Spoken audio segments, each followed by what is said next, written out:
very nice.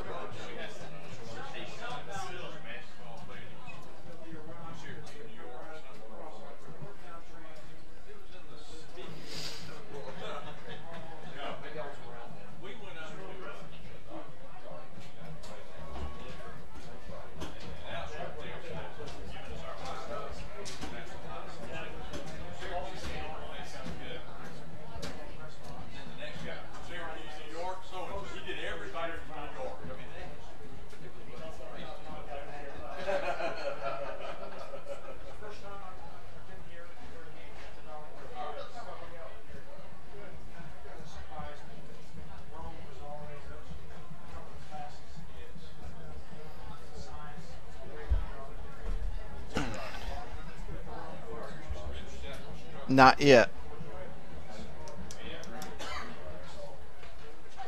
Okay, if he's not up here by time to go on, I'll go ahead and do an opening segment and send it back to you and then introduce him when he gets up here. Because, I mean, people hadn't seen him for a while, so he may stop, talk to a few people on the way back up here. Yeah, we'll be ready either way. Because we got to get the breaks in.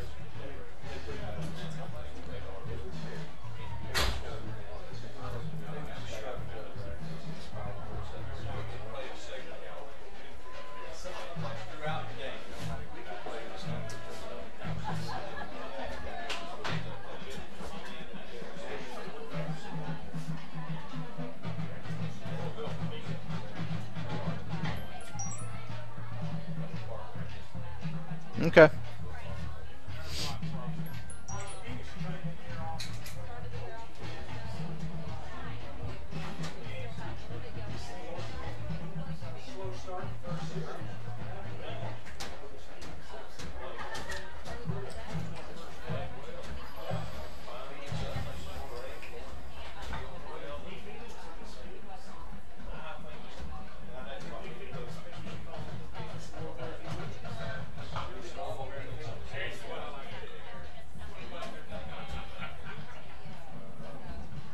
Okay.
Huh? Okay.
Indeed, folks, it is time for Darlington School football here on WLAQ AM 1410. I'm Matt Davis. Tonight we've got the Darlington Tigers 2-0 taking on the Sonoraville Phoenix.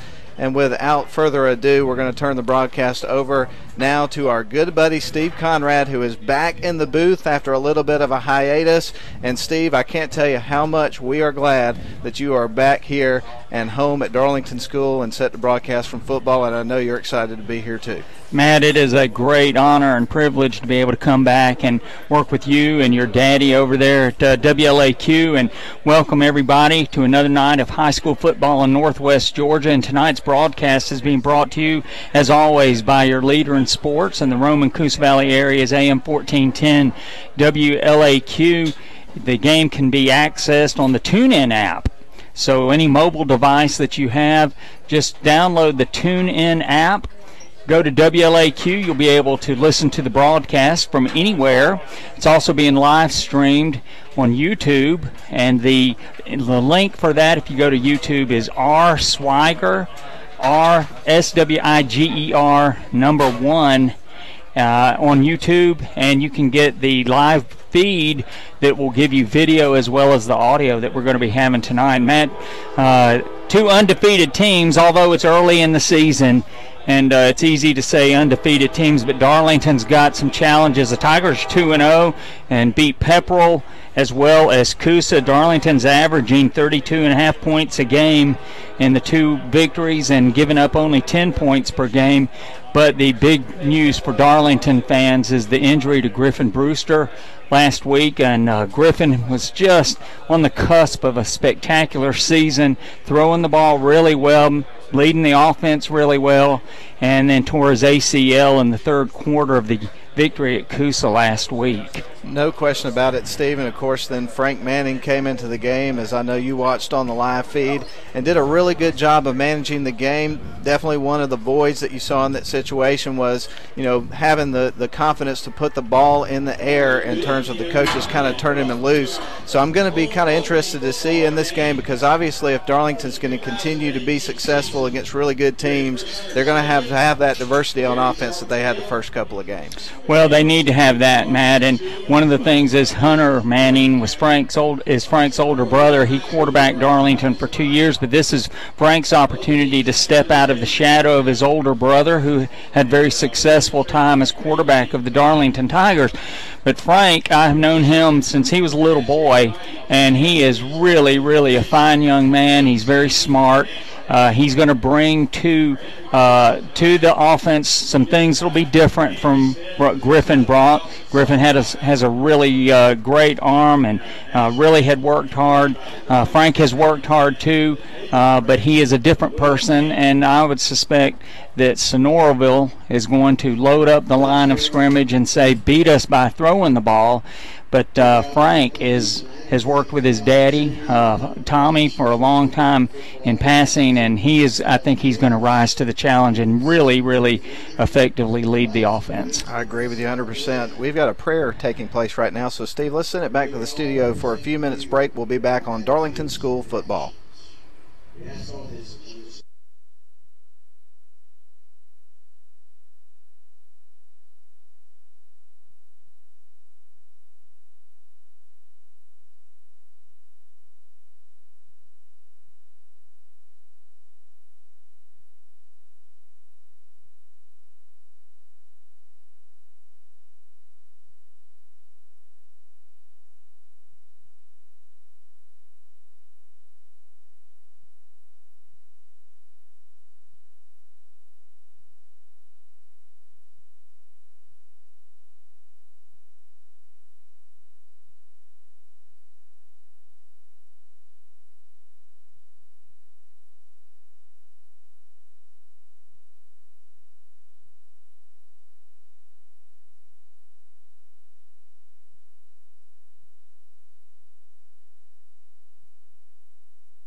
Back live at Chris Hunter Stadium. Steve, exciting matchup tonight, man. You know, this is going to be an exciting matchup. Sonoraville is 3A, Darlington single A. We haven't played them since 2011, and Darlington leads the overall series 2-0. Actually, Sonoraville just started football in 2006, Matt. So they come over here. They had their lumps early on, and last year was the first time in the last 5 years they didn't make the playoffs. And their coach, Denver Pate, said, you know, they were very young last year, so they bring back a lot of people with a lot of experience, and they're going to be very tough for the Darlington Tigers to beat. Oh, no question about it. And Denver Pate, he's very familiar around these parts because he went to Pepperell High School. He was a quarterback at Pepperell back in the day. That would have been in the late 90s. And this is his second season as head coach of Sonoraville. But before that, he was a quarterback coach out at Berry for a short period of time. And before that, he was at Chattooga. So he's been kind of all around the area at different levels. And he knows a lot about football and a lot about this area in terms of football. So I think as he gets some experience as a head coach, he'll have some learning experiences and some, you know, growing pains along the way, but I think he'll get there as time goes on. So it'll be interesting to see how they improve as the season goes on. Well, I think that you're right about that. Unfortunately, they'll have their hands full next week because they have to play Calhoun. Woo! But, you know, he's got an overall record of 5-6, and like you said, you know, this is his second season. Last year they went 4-6 and didn't make the playoffs. But, you know, you contrast that coming over here. Tommy Atha, he is entering his 17th season with Darlington. He has an overall record of 132-53. That is unbelievable. It is. And, you know, what you always admire and respect and you're just in awe of when you're talking about a Coach Atha coach team is that he takes a lot of different parts that every single year are different, and he puts them together in such a way to have a great deal of success. And, of course, last year Darlington actually went to the quarterfinals in the single A private school playoffs. So there's a lot of great coaching here at Darlington. And talking about Darlington's history, Darlington started football in 1910, which, you know, you actually just you go back and look at all that, so it's a rich tradition. But this team here wants to continue that tradition, that tradition of success. Not a flashy team, but fundamentally sound football team, and that's a hallmark of Coach Atha too. No question about it. And I think that, you know, the reaction that people had last week when Griffin Brewster went down, then you learned a couple of days later that it was a torn ACL. He would be out for the rest of the year. I think that, you know, part of the general population thought, well, there goes Darlington's season. But people that know Darlington football, know this program, know what kind of teams put together this year, they don't have that reaction necessarily at all. Sure, it's going to affect them, but they've got a lot of different parts to this. And one of the things Tommy does well is make adjustments and gets guys in the right places. And so I think they're going to be fine. I think they're going to look different, and they're going to have to grow into some new roles, but I think they're going to be a lot better off than people believe. Obviously, Griffin Brewster's a great player, but there's a lot of really good players on this team, and I think they're going to be motivated and really kind of rallying behind him and using that as a rallying cry. Well, Matt, I think you're right. It's always next man up. You know, football is a wonderful game, but it's also got a lot of dangers to it. You know, and people flying around, and of course with the athletes the size that they are now, you know, that's a big factor in increased injury levels, I think. But it's next man up, and you know, every team starts a season with the nucleus or with the team that they've got, and as the season goes on, whoever it is that has to step up, and that is one thing.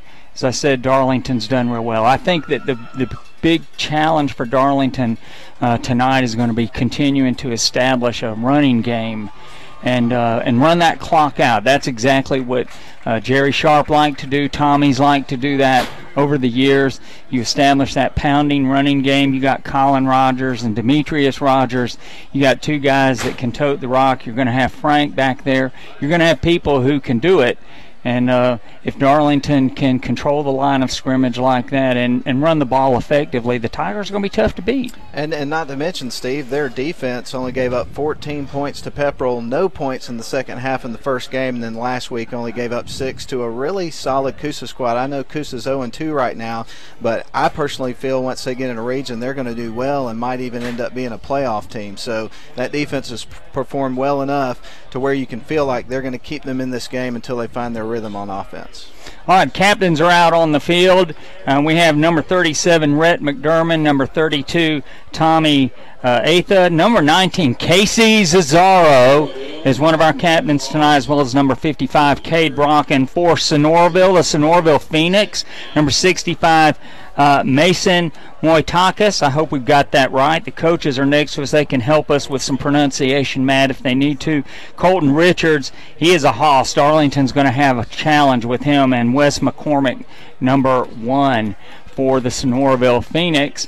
And let's see, the referee's about to tell us, and I think Sonoraville won the toss. They've deferred to the second half. The Tigers are going to receive the ball to start tonight's football game. Let's set the picture for you. We're at Chris Hunter Stadium, Jerry Sharp Field at Chris Hunter Stadium. First home game for the Darlington Tigers this year, and the Tigers are dressed in their home purple uniforms, white numerals, white helmets with purple tiger paws, and Matt, they're wearing gray pants tonight. They're about to come out onto the field from the direction of the Huffman Memorial Athletic Center off to our right.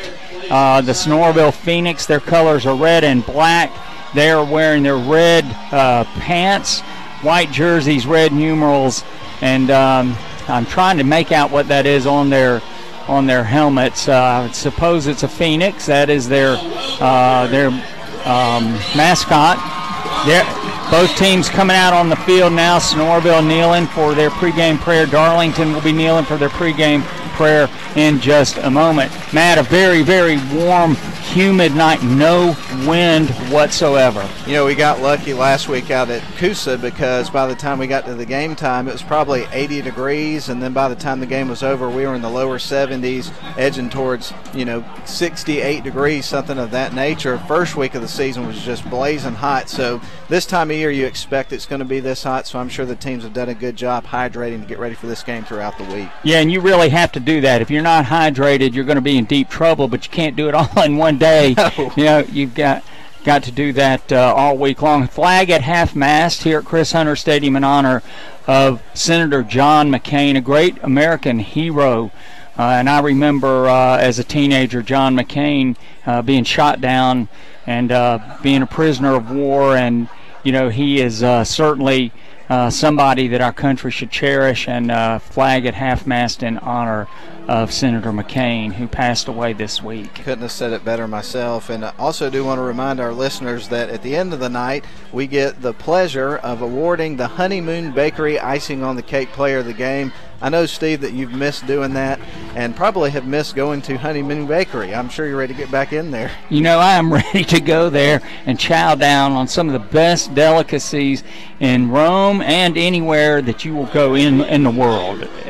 Honeymoon Bakery, and they've been doing the icing on the cake player of the game since at least 2012, Matt. That's how far back my records go. I was going back through those records today and really did get some memories, some great memories of some really fine Darlington football players, and then those players that got named player of the game who might not be the starter, but they just had a whale of a game.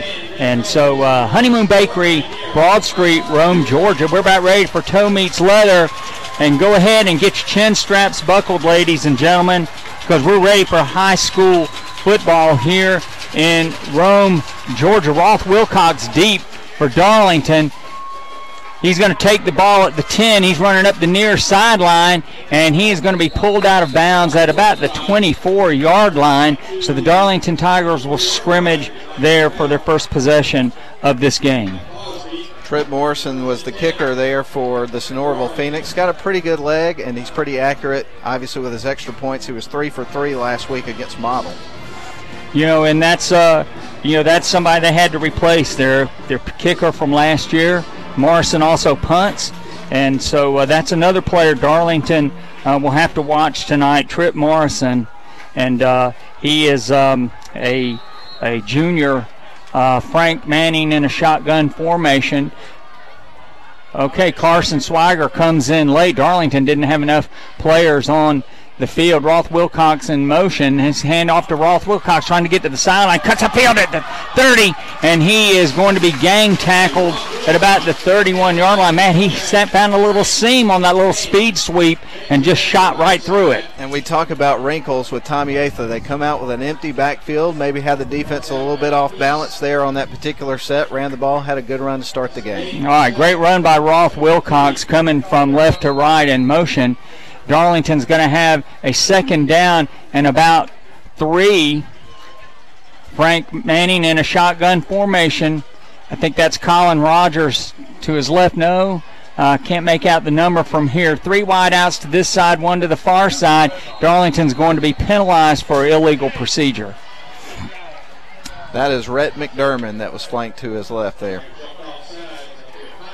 Yeah, that's a big penalty too, Matt. You know, because now you're going to go from 2nd and 3 to 2nd and 8. You know, this is something that can happen when you've got a new quarterback in there. You know, just everybody trying to get into the right rhythm.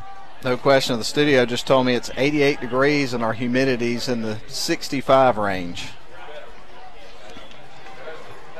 All right, 3 wide outs to this side, 1 to the far side. 5 interior linemen for the Tigers. Frank Manning in a shotgun. Colin Rogers to his left. He's going to throw the ball out here over the head of Roth Wilcox. They had him out here trying to get a little bubble screen, Matt, but Frank overthrew him. Yeah, definitely overthrew him, and that's one of the things that's going to be interesting to see throughout this game is obviously you're going to have to put some more trust in his arm. They let one fly there. Didn't go as planned, but you just got to move on to the next play and kind of zero in as the game goes on. Yeah, you know, that's one of those things. You get a little jitters out of the way, and then you play. And that's generally what happens after the first couple of plays. People are just focusing on the game itself. Frank Manning in an empty backfield in the shotgun, 2 wide outs to either side.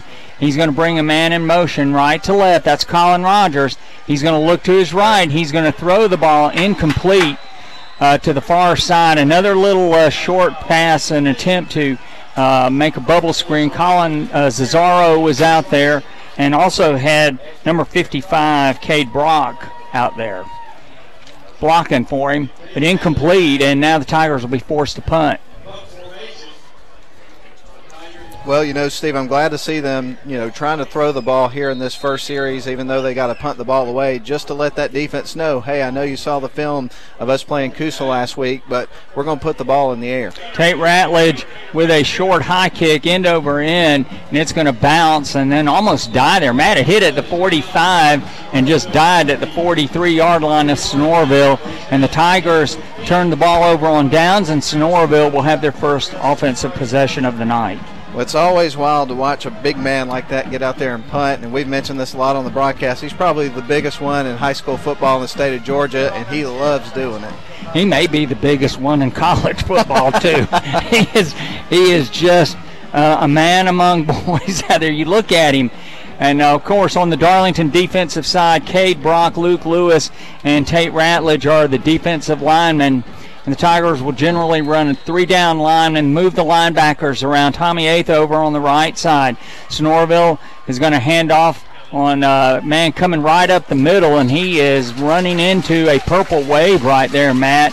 And I did not get the number, but he is down after a gain of about 1. It was probably more than likely Case Collins. He had 24 carries in the game against Model in the first game and scored 3 touchdowns in that game.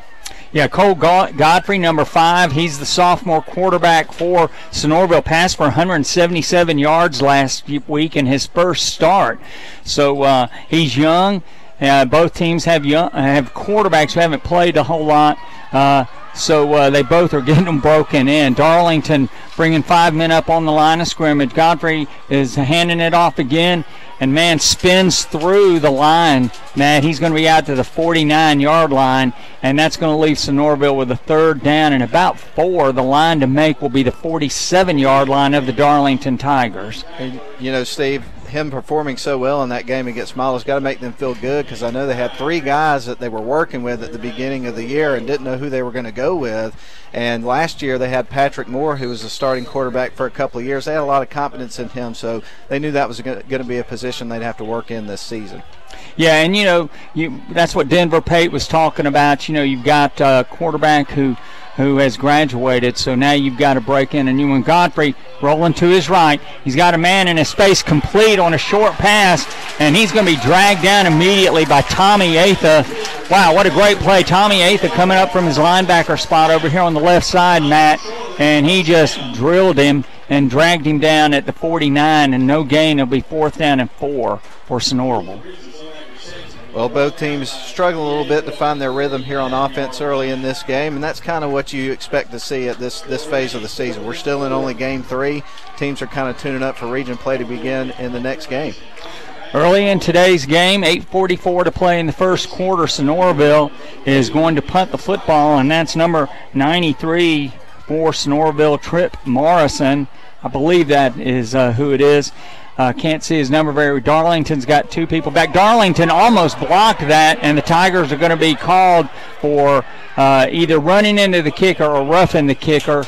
And I don't think anybody got their hand on it, and it's going to be called a personal foul. So it's going to be the big one, 15 yards, and Sonoraville will get a new set of downs.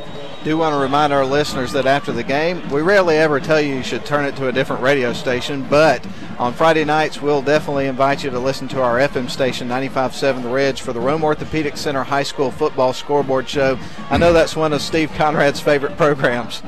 I love it, Matt. I just love to listen to your dad give the scores. He is having so much fun when he's doing it, and it's just a great show. Just a great show. It is, and last week, I'm sure you probably heard of Rusty Mansell, but he works for 247 Sports and is really in the recruiting deal, does some things for Channel 5, and is all over the place. He called in the show, and that was really good to hear him on there. All right, big mental mistake by the Darlington Tigers, roughing the kicker. And, and Morrison, he took that ball. He took a long time to get it off, but he was able to get it off without it being touched. The Tigers hit him, roughed him up pretty good, and so they will be penalized. And now Sonoraville will have a 1st and 10 at the Darlington 36-yard line. Godfrey in a shotgun formation with a halfback to his side, wide out to either side. And he's going to throw the ball out here, incomplete. Defending on that was Casey Gunn, the sophomore, and incomplete out here on the near sideline, Matt. Got a score update for you, Steve, and this will probably surprise nobody, but Rome's already up over North Clayton. The score is 7-0, so obviously they've just kicked that game off. Yeah, and I think I read today, and I may be mistaken, but I think Rome has the longest winning streak in Georgia high school right now. Well, I tell you, so they're very good. Ranked in the top 25 in USA Today in the country. All right, Darlington with 5 men on the line of scrimmage. Godfrey's going to hand off to his halfback, and he is going to get out to get down to about the 33, gain of about 3, Matt, and Phoenix will have a 3rd down and about 7. Well, they found themselves in a difficult spot after the penalty on the punt, the roughing the kicker situation that gave them an absolute gift, and they're in a situation right now where they could potentially squander that opportunity. They could. Darlington with their 3 down linemen. Then you've got Dawson Williams. You've got Rhett McDermott at the linebacker spot. Cam Watson over here on the end spot, and he is rushing. Godfrey hands it off to a man who gets inside the 30. He's going to be down to the 29. So this will be an interesting decision for Sonoraville. Ball's going to be on the 29, 4th down, and about 3. And Steve, the last couple of years, the bell cow running back for Sonoraville was Tristan Key. He graduated last year. Now they're kind of, playing running back by committee. They've got Colton Whitehead who ran that ball. We've already seen about 3 guys that have carried the rock on this first drive. All right, it looks like Sonoraville will go for it. 4th down, a long 3. The line to make is the 26. The ball's between the 29 and 30. Godfrey in a shotgun formation. And he's got a running back to his left. He's rolling to his left, and he's going to throw the ball complete to a man. And Tommy Atha drags him out of bounds. Looks like he's going to be short, Matt. Let's see where they actually mark it. From here, it looked like he didn't make it. But I think that he did make it. So Tommy Atha was right on him trying to drag him down, but he was able to get to the first down marker. He got right to the 26. Well, I tell you what, they are eating up the clock. It's already down to 6:04. Nobody has scored in this game, but both teams, for the most part, with the exception of a couple of pass attempts from Darlington and maybe one or two from Sonoraville, mostly keeping it on the ground and just trying to move it methodically down the field. All right, Sonoraville coming out there in a spread formation like they have been. Number 23 is the running back next to Godfrey, man in motion. He's going to hand it to him on a speed sweep. Darlington had penetration, and then they were able to tackle number 7 for a loss. That was Blade Bryant, and I couldn't see, or I didn't see who got that penetration, but he caused the play to go very deep into the backfield, and even though he didn't make the tackle, he set it up for some help. Loss of 2. Darlington defending the goal in front of the A.J. Huffman Memorial Athletic Center. Tigers and Sonoraville scoreless, 5:25 to play in the first quarter. Godfrey in a shotgun. He's rolling to his left. He's got penetration coming in, and he can't. The Darlington player couldn't tackle him, and he throws the ball incomplete out there to Wes McCormick. And McCormick kind of got turned around, Matt. He did. Wes McCormick's one of his favorite targets. As a matter of fact, he had 5 receptions last week for 47 yards, and it kind of looked like his eyes got big and he started to turn before he had the ball secured and just dropped it. Yeah, and you know, Godfrey, when he escaped those 2 Darlington defenders who had gotten penetration, looked like he had running room. It really did, but he decided to throw it to his wide receiver and ends up being an incomplete pass, 3rd down. 3rd down and a 12. The line to make for the Sonoraville Phoenix is the 16, and the ball is just inside the near hash mark on the 28-yard line. Godfrey in a shotgun formation. Darlington bringing pressure. Now the play has been blown dead, and Sonoraville called a timeout. So 5:11 to play here in the first quarter. We're going to send it back to WLAQ for a 30-second break, and we'll come back right after these messages.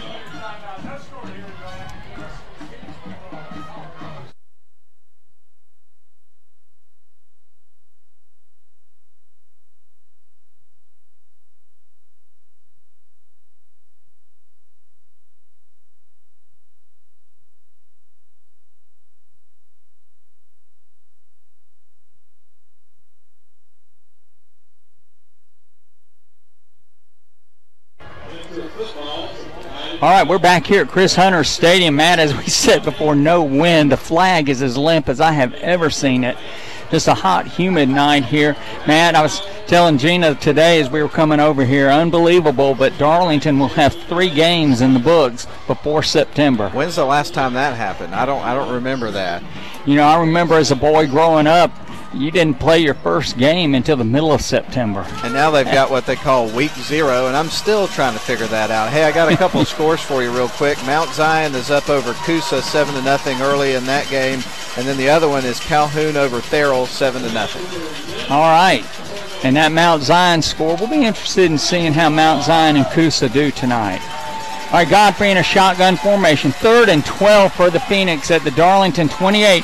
He's looking to his left. He's going to throw the ball over the head of his intended receiver, and he would not have made a first down. Tommy Atha was right there behind him, Matt, but that is going to put the Phoenix in a 4th down and 12. Let's see what they decide to do.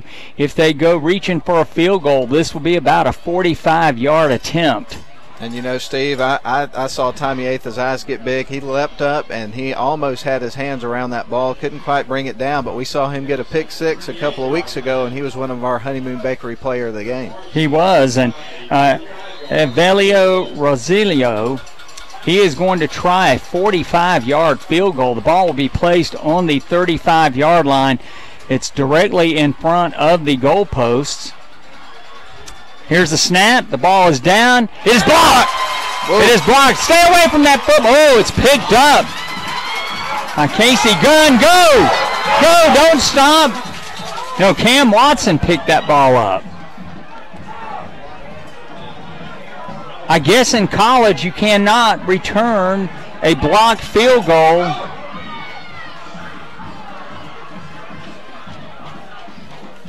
Boy, Coach Atha, he is livid. I'm not exactly sure what happened. Now I'd go down there. I would run on down there. Keep going, keep going. Keep going, Cam. There. Now he's in the end zone, Matt. So while the referees are discussing exactly what's going to transpire, he is in the end zone. He scooped that ball up, but you know, I remember that Leonard Lett play with the Miami Dolphins and Dallas Cowboys where he touched that blocked field goal, and then the Dolphins recovered it. And I'm saying stay away from that ball, but Cam Watson scooped it up. And now the referees are having a long discussion. Tommy Atha's got his headset off, his hat off. He's got his hands around his hips. He is not a happy guy right now. Right, and I'm not familiar with the rule in high school, so that's something I don't know about. Any of our listeners who know the high school rules, know what that rule is, we would just love to have you text us or call WLAQ and tell the big kahuna, and he'll pass it along to us. Well, I can tell you this, Steve. Back in the computer bag, I actually do have the Georgia High School rule book with me, so we may be able to look at that at halftime and see if we can get that sorted out. Try to keep one on hand for those types of situations. Yeah, I know in college and the NFL you can actually run it back, but the rules in high school are so different.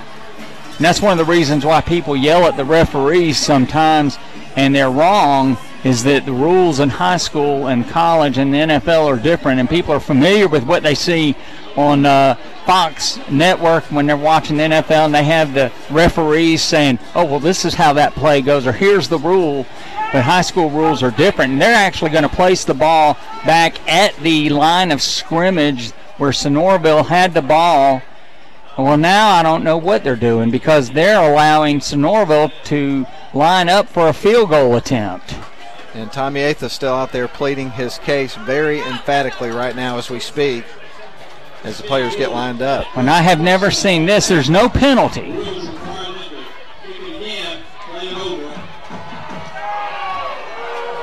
Darlington fans are none. Yeah, there's no penalty.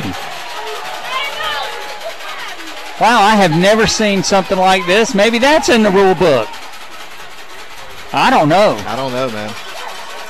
I don't know. The referee is standing over here. The umpire had to stop the play because Sonoraville was trying to kick it.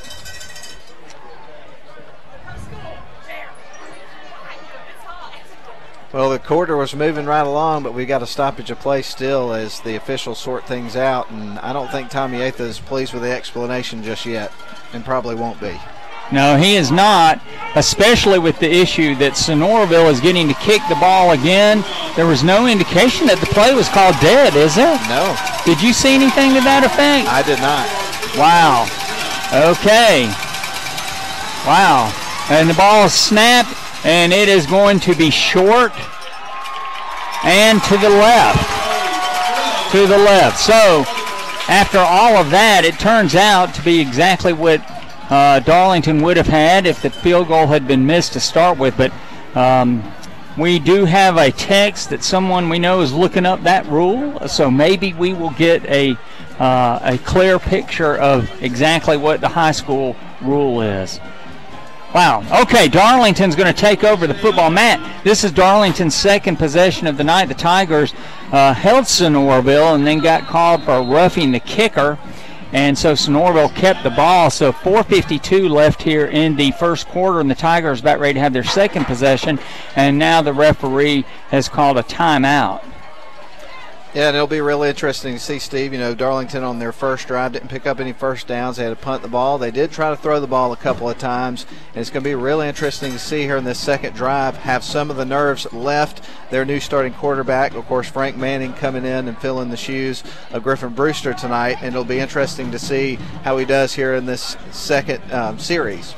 Yeah, and if you're just joining us, Griffin Brewster, the starting quarterback for the first two games, has suffered an ACL tear. He is out for the season. He is down on the sideline tonight. He had his surgery Tuesday, and it was successful. So we wish Griffin the best, and he's down there supporting his team. The referee is over here still talking to Coach Atha about that disputed play. Now, here's another difference in the rule. They kicked the ball from the 35. The line of scrimmage was the 28, but the Tigers get the ball on the 20. So in college and high school, if it's outside of college and the NFL, if it's outside of the 20, that's where the ball is placed.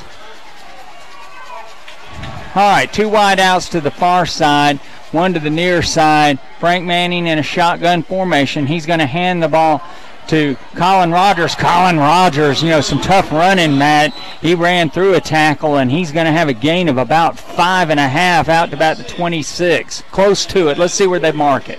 No question about it. One of the things that you pointed out about last week's game in Hunter Manning is how he runs out his fakes and has an opportunity to fool the defense when he's able to do that and sell it. And on that play, he was going off to the right side. The play was coming over here to the near side, and some of the defense kind of bit and chased him a little bit. Colin Rogers is lining up in a wildcat formation. Frank Manning is out to the far side, 1 wide out to this side. Colin Rogers is going to run over there behind the right side of the offensive line. And I know we've got Casey Zazzaro over there.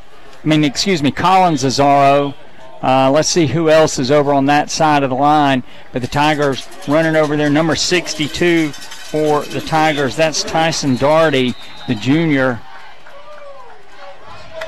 And again, Steve, that's one of those situations. They directly snapped the ball to Colin Rogers. He ran the ball, helped him get a first down, and that's one of those wrinkles that we maybe felt like we would see pop up given the new situation with the team this week. He got just out to the 30. Frank hands the ball off to him, and he squirts through a tiny little hole there and slides out to the 35, but his knee went down at the 33.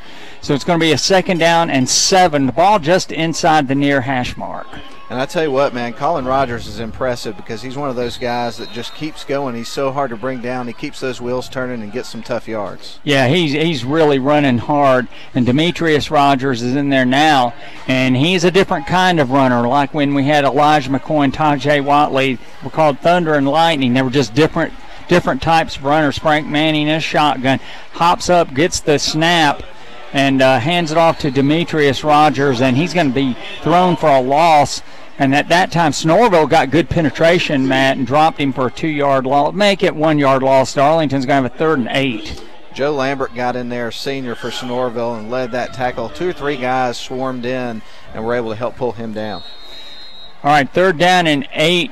Demetrius Rogers comes out. Colin Rogers comes back in. 3 wide outs to the far side, 1 to the near side.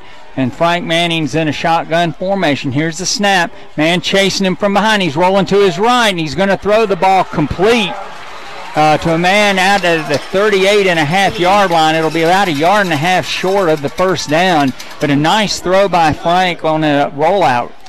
That was a great catch by Carson Swagger, Steve.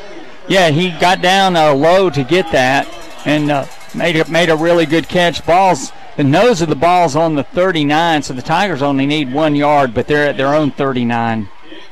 So Tate Ratledge, the biggest punter in the world, will drop back to punt.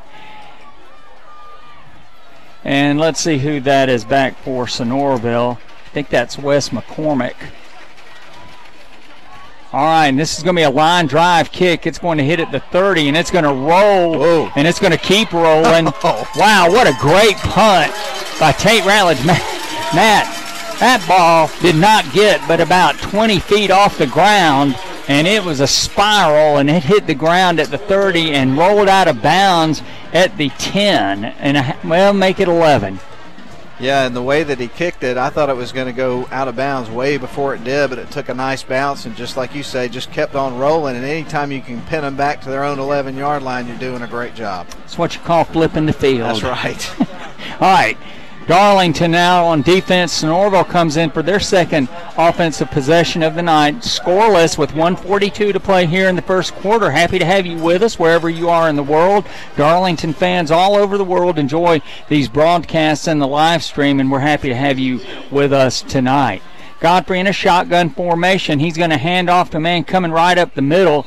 And, man, he kind of leans forward over on the far hash mark, maybe 2 yards. Let's see where they mark it. But Sonoraville will have a 2nd down at about 8.5 or 9. Yeah, good job by the defense, just pinning their ears back there, coming up with a good stop on first down and kind of getting them behind the chains. And that was an excellent play by Darlington's defense. And they've really stood tall on defense throughout the first couple of games. I know with the Pepperell game, they really ran away with it in the second half. And Pepperell's a pretty inexperienced team, but at the same time, they have a lot of talented kids, so that was a major accomplishment in that game. Yeah, and it really was basically the same three linemen. And Godfrey, he's going to hand off to a man trying to get over to the left side, and he is going to be dropped over there. Sonoraville man helps the Darlington man up off the field. Let's see where they mark. Gain of 2, and that was a speed sweep to the left. Colton Whitehead was the ball carrier on that play again from the Sonoraville Phoenix, and as we mentioned earlier, we've had several ball carriers already, and Sonoraville trying to kind of mix things up with some of their wide receivers as well. All right, Sonoraville is going to have a third down, and let's make it about 7. And the line to make is the 21, and Darlington, I believe, is going to be called for encroachment. And that will make it a lot easier for the Phoenix. Yeah, I saw 2 guys over here on the left side of the line, Steve. It was Tate Ratledge and I think Cam Watson also jumping. I'm not sure which one of them went first, but that'll be a 5-yard penalty. Ball on the far hash mark now on the 18, so it's going to be third down and about 3. Godfrey in a shotgun formation, wide out to either side, and he is going to hand off to a man trying to get out to the left side. Darlington, wow! Matt, Darlington had a bunch of folks over there, and they tackled him for a loss, and the Phoenix will be fourth down inside their own 20. It looks like it's back at the 15. Yeah, it looked like they kind of tried to string that play out to the edge a little bit, and Darlington's defense did a good job of setting that edge and keeping them out in front, and again, they're going to have to punt. All right, Darlington and Sonoraville have played to the end of the first quarter. And, Matt, no score here. We're going to send it back to WLAQ for a 30-second break, and we'll be right back. Ladies and gentlemen, please focus your attention on the track on the south end of the field as we welcome our middle-school athletes.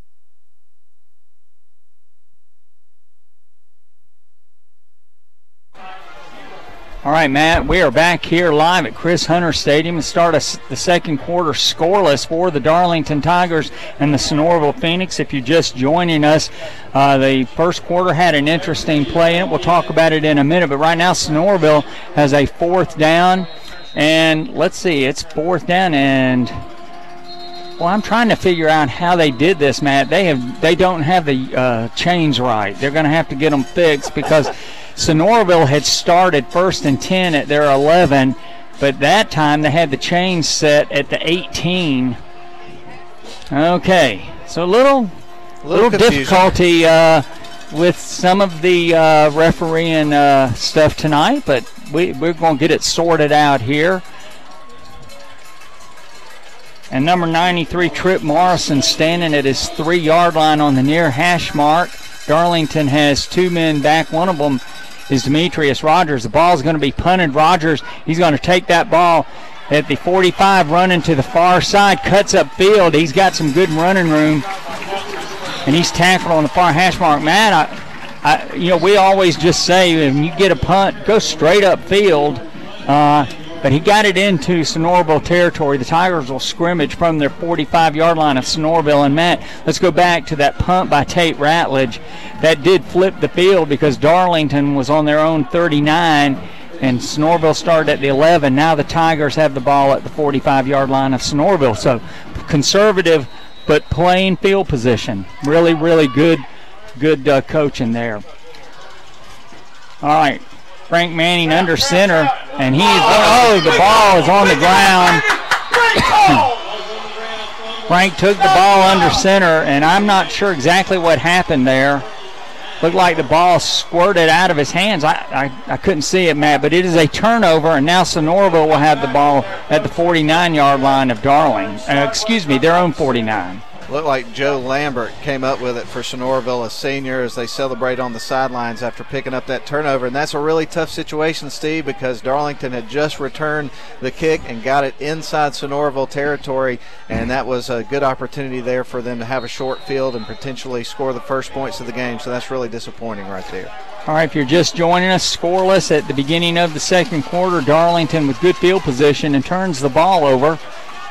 So Sonoraville will begin their third possession of the night. Cole Godfrey, the sophomore, starting his second game. He's in the shotgun, man in motion, left to right, and he's going to fake it to him on the speed sweep, and he is going to be tackled by Tate Ratledge at the 40-yard line. And he had a moment, Matt, and then Tate Ratledge blocked out the sunlight, the moonlight, grabbed him, threw him down, and that's the end of it. And that's exactly what you got to do in that situation. You have an unfortunate break in terms of a turnover. You come back, and on the other side of the field, you have an excellent play on defense that gets your team fired up and rallied and ready to go and move on to the next play. All right, that's a loss of 8, Matt. So now it's going to be second down and 18 for the Phoenix. And so that'll swing the momentum back a little bit Darlington's way. You know, football is such a game of momentum, and Sonoraville recovering that fumble had the momentum, and then that big sack by Tate Ratledge. Tate Ratledge on the left side. Godfrey looking out here, complete. And, oh, boy, what a great tackle out here on a little bubble screen. But that was a great tackle by Roth Wilcox. He just grabbed him around the waist and said, see if you can drag me. Ben Burns was the receiver on that play, and again, we're seeing this Darlington defense really stand tall. We talked about that in the pregame, about how, it might take a little time for the offense to get the rhythm with their new situation with a new quarterback, but the defense is really keeping them in this game in the first half. Roth Wilcox, he's so fundamentally sound, and as soon as he saw that ball coming to Burns, he flew up and just grabbed him and dragged him down. All right, it's third down and 18 for the Phoenix. Godfrey rolling to his right. Tate Ratledge is being double teamed. Oh, great throw. It's right at the sticks. Wow, what a great play by Godfrey rolling to his right. And he threw a strike for about 19 yards. Well, let's see where they're going to mark it. They're marking it right at the sticks. Let's see. Yeah, it's first down. Wow, what a great play by the sophomore. It really was, Steve. And, Wes McCormick is obviously his favorite target. They're very comfortable with one another. Cole Godfrey made a great throw. He's just a sophomore. Look at the maturity he showed on that play, because he had some pressure coming at him, and he was making that throw under duress, and he made an absolute great throw. What a great play that was. Yeah, it really was. Double team and Tate Ratledge. He's flopped over to the right side now. Godfrey in a shotgun with a halfback to his left. He's got the ball. He's still got it. He's running downfield, and he is going to be run out of bounds, Matt, after a gain of about 6. And just no pressure on him that time. And then he finally had to run. Good coverage downfield. It was, Steve, and anytime you got a quarterback like that you got to respect his arm like we saw on that previous play, and then he can tuck the ball and run like he did on that play. That is a dangerous weapon.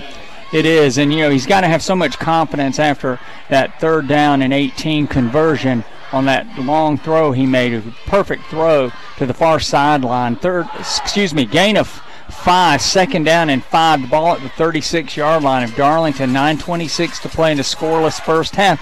Godfrey rolling out here to his left. He's got a man coming up on him. Brett McDermott missed him, and he's just sidestepped him, and he's going to be inside the 35 down to about the 33, and Sonoraville will have a very manageable third down and about 2. Yeah, Rhett McDermott finally chased him down, but he dodged about 2 or 3 tackles on that play. That kid is elusive, Steve. He is, and this is one of those things that you've got to be able to keep your opponent in front of you, and he made a great play. Rhett was flying up and just sidestepped him. It's going to be third down and 2.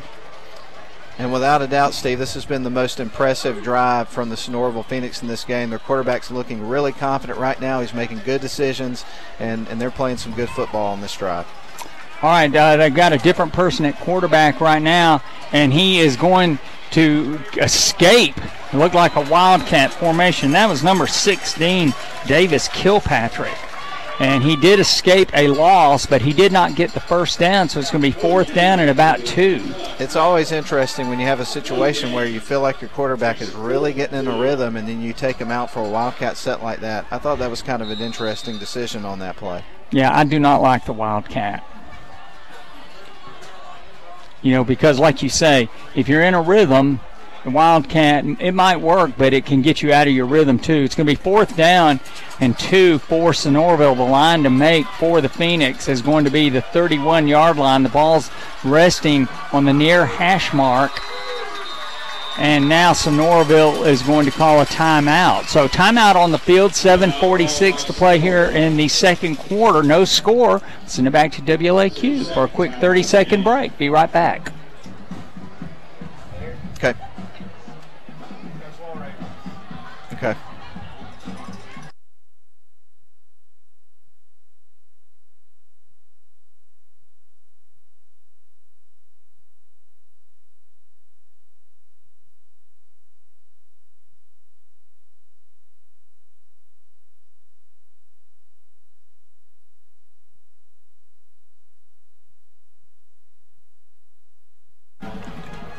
We're back here at Chris Hunter Stadium. Let's see, we're trying to check a score of the Rome game right now. The last score we had was 7-0. Yeah, I'm sure the Wolves were leading. Okay, it's 21-0. They're reading me the scores back at the studio, but I have not been able to write them down, so I apologize for that. All right, 4th down and 2 for Sonoraville at the Darlington 33-yard line. And so the Tigers need to step up here. Sonoraville power offense, one wide out, but a T formation, and they're going to have a man who's going to run past Dawson Williams, and he's going to be inside the 20, down to about the 15. Dawson Williams trying to drag him down, but that was a big size differential, Matt. And then Rhett McDermott came in here and just cleaned things up, and really he saved a touchdown there. And that's one of those situations where Williams tried to get his hands around him, and he was kind of slippery and got out of there and started running down the field, and luckily McDermott was there to pull him down. Yeah, I think that was Ben Burns, number 11, but he got down inside the 15. The ball is resting on the 13-yard line of the Darlington Tigers, and Sonoraville threatening to score a touchdown here. Godfrey in a shotgun formation. He's going to hand the ball off, the man off the right side, and he is wrapped up right there by Mr. Ratledge. And I think he might have lost a yard. Let's see where they mark it. They're going to mark it back to about the 14.5, so a yard and a half loss. It's very tough to run on the side where Tate Ratledge is. Yeah, it is. I tell you, I remember at the first game of the year when we were down at Pepperell, before they even came out to do their warm-ups, he was just walking down the sidelines, and I'm like, you don't even have to know anything about that kid to know what an athlete he is just by looking at him. There's not too many people that look like him. Wide out in motion, right to left. Godfrey rolling to his left, looking downfield, and he's going to complete a pass inside the 10, and that's complete to Wes McCormick, who had a great week last week against Model. And let's see where they mark the ball, because the line to make is the 3. The ball's going to be marked. Oh, there's a flag on the field, Steve. There is, right there in the middle of the field. And it was kind of hard to see it because they've got the soccer lines out on the field as well, which are yellow. And so the flag was kind of sitting on the yellow line. It was kind of camouflaged. Yeah, you and Gina saw it. Well, I saw it when she pointed at it. Is that a personal foul? I was looking down at my sheets, man. I'm sorry, I missed it. Yeah, I missed it too. Holding. All right. 6:25 to play here. That's a big penalty, Matt, because that ball was down inside the 10-yard line, close to the 6. And now the line of scrimmage is going to be the 24-yard line. So that's a huge penalty. See if Sonoraville can make up the ground. Godfrey in a shotgun formation, 2 wideouts to the far side. He's rolling to his right. He's got a man coming up on him, and he escapes and he's going to be tackled at the 15. So he's gained about 9, and he is really an elusive runner. Tate Ratledge is holding that left arm. Last week he had some ice on his hand, and so you wonder if he's injured that hand again. But this is going to be a more manageable third down. 3rd and 12. Wide out to either side. Godfrey, he's going to hand it off to a man just coming up the middle, and he's going to be tackled inside the 15 down to about the 11, but it's going to be 4th down and about 8 for the Phoenix. Inside of 5:20 to play here in the second quarter. Scoreless if you're just joining us. It's been a hard-fought game. And Sonoraville, this is their first really good offensive drive. Yeah, they had the field goal attempt earlier, but that was going to be a real long try. Now they're going to try one from a good bit closer up. Yeah, the ball will be put down at about the 20-yard line, so this will be a 30-yard field goal from the right hash mark.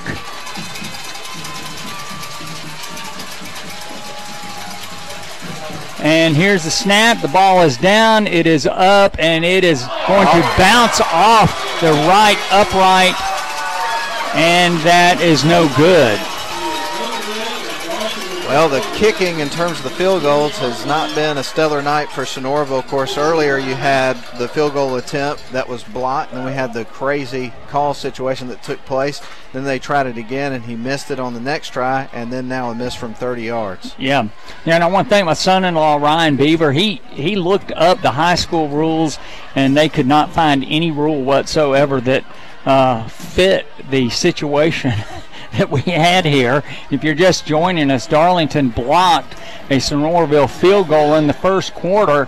The ball bounced about 5 yards beyond the line of scrimmage, and it was scooped up by Cam Watson, and he's running down the field. The referees blew the play dead and then gave Sonoraville another opportunity to kick the field goal without any explanation. There was no they hadn't blown the play dead. They didn't throw a flag. And we never got an explanation. I'm sure that that will be an interesting discussion. Well, the Big Kahuna back in the studio did look it up and found some information, but I think he wanted to check a couple of other sources before we relayed it to the listeners, because I don't know that he was 100% confident in it. And so we'll check back in with him in a little bit, and maybe he'll have a little bit more to add to that. Yeah, before our fans in Bangkok and Brisbane are listening to us explain it. Darlington football worldwide. Yeah, worldwide. Frank Manning in a shotgun formation. 2 wide outs to this side. He's going to hand the ball to Colin Rogers. Cuts up field. Colin Rogers gets out to the 26. Boy, I tell you, Matt, I'm so impressed with the junior, Colin Rogers. He's really come alive, and last year he got some playing time because of some injury situations that maybe he wouldn't have gotten, and that gave him some great experience coming in this year. And he's one of those guys, once he gets running downhill, he's hard to pull down. Casey Gunn, Barrick Wade to the far side. Tommy Atha wide out to this side. Frank Manning in a shotgun. 2nd down and 4. Ball at the 26-yard line. Frank Manning, he's going to hand the ball. Colin Rogers, who spins out of a tackler behind the line of scrimmage and squirts out to about the 31-yard line. Wow, what a great move, Matt. It really was. And again, Manning on that particular play, I want to call him Hunting. It's Frank Manning. But he kind of rolled out to his left, and I think some of the defense kind of chased him and kind of left a little bit of a crease there. All right, Darlington with a 1st down at the 31-yard line. Maybe the first first down of the night for Darlington. All right, 1st and 10 at the 31-yard line on the near hash mark. And he's going to hand the ball to Colin Rogers. Colin Rogers tries to get some yardage just straight up the middle of the field. And he is going to get a gain of about 2. Tate Ratledge was out. He's coming back onto the field. And so we're glad to see Tate out on the field. But Blake Collier did a great job for Tate while he was sitting out. All right, Darlington with a 2nd down, make it 9. The ball is out to the 33-yard line. The line to make is the 42. Scoreless if you're just joining us. 2:52 to play here in the first half. Frank Manning in a shotgun, and Sonoraville, they are lining up. They are stacking up the middle. Frank kept the ball, rolled to his left, and he is going to be tackled at about the 30, let's see, the 37.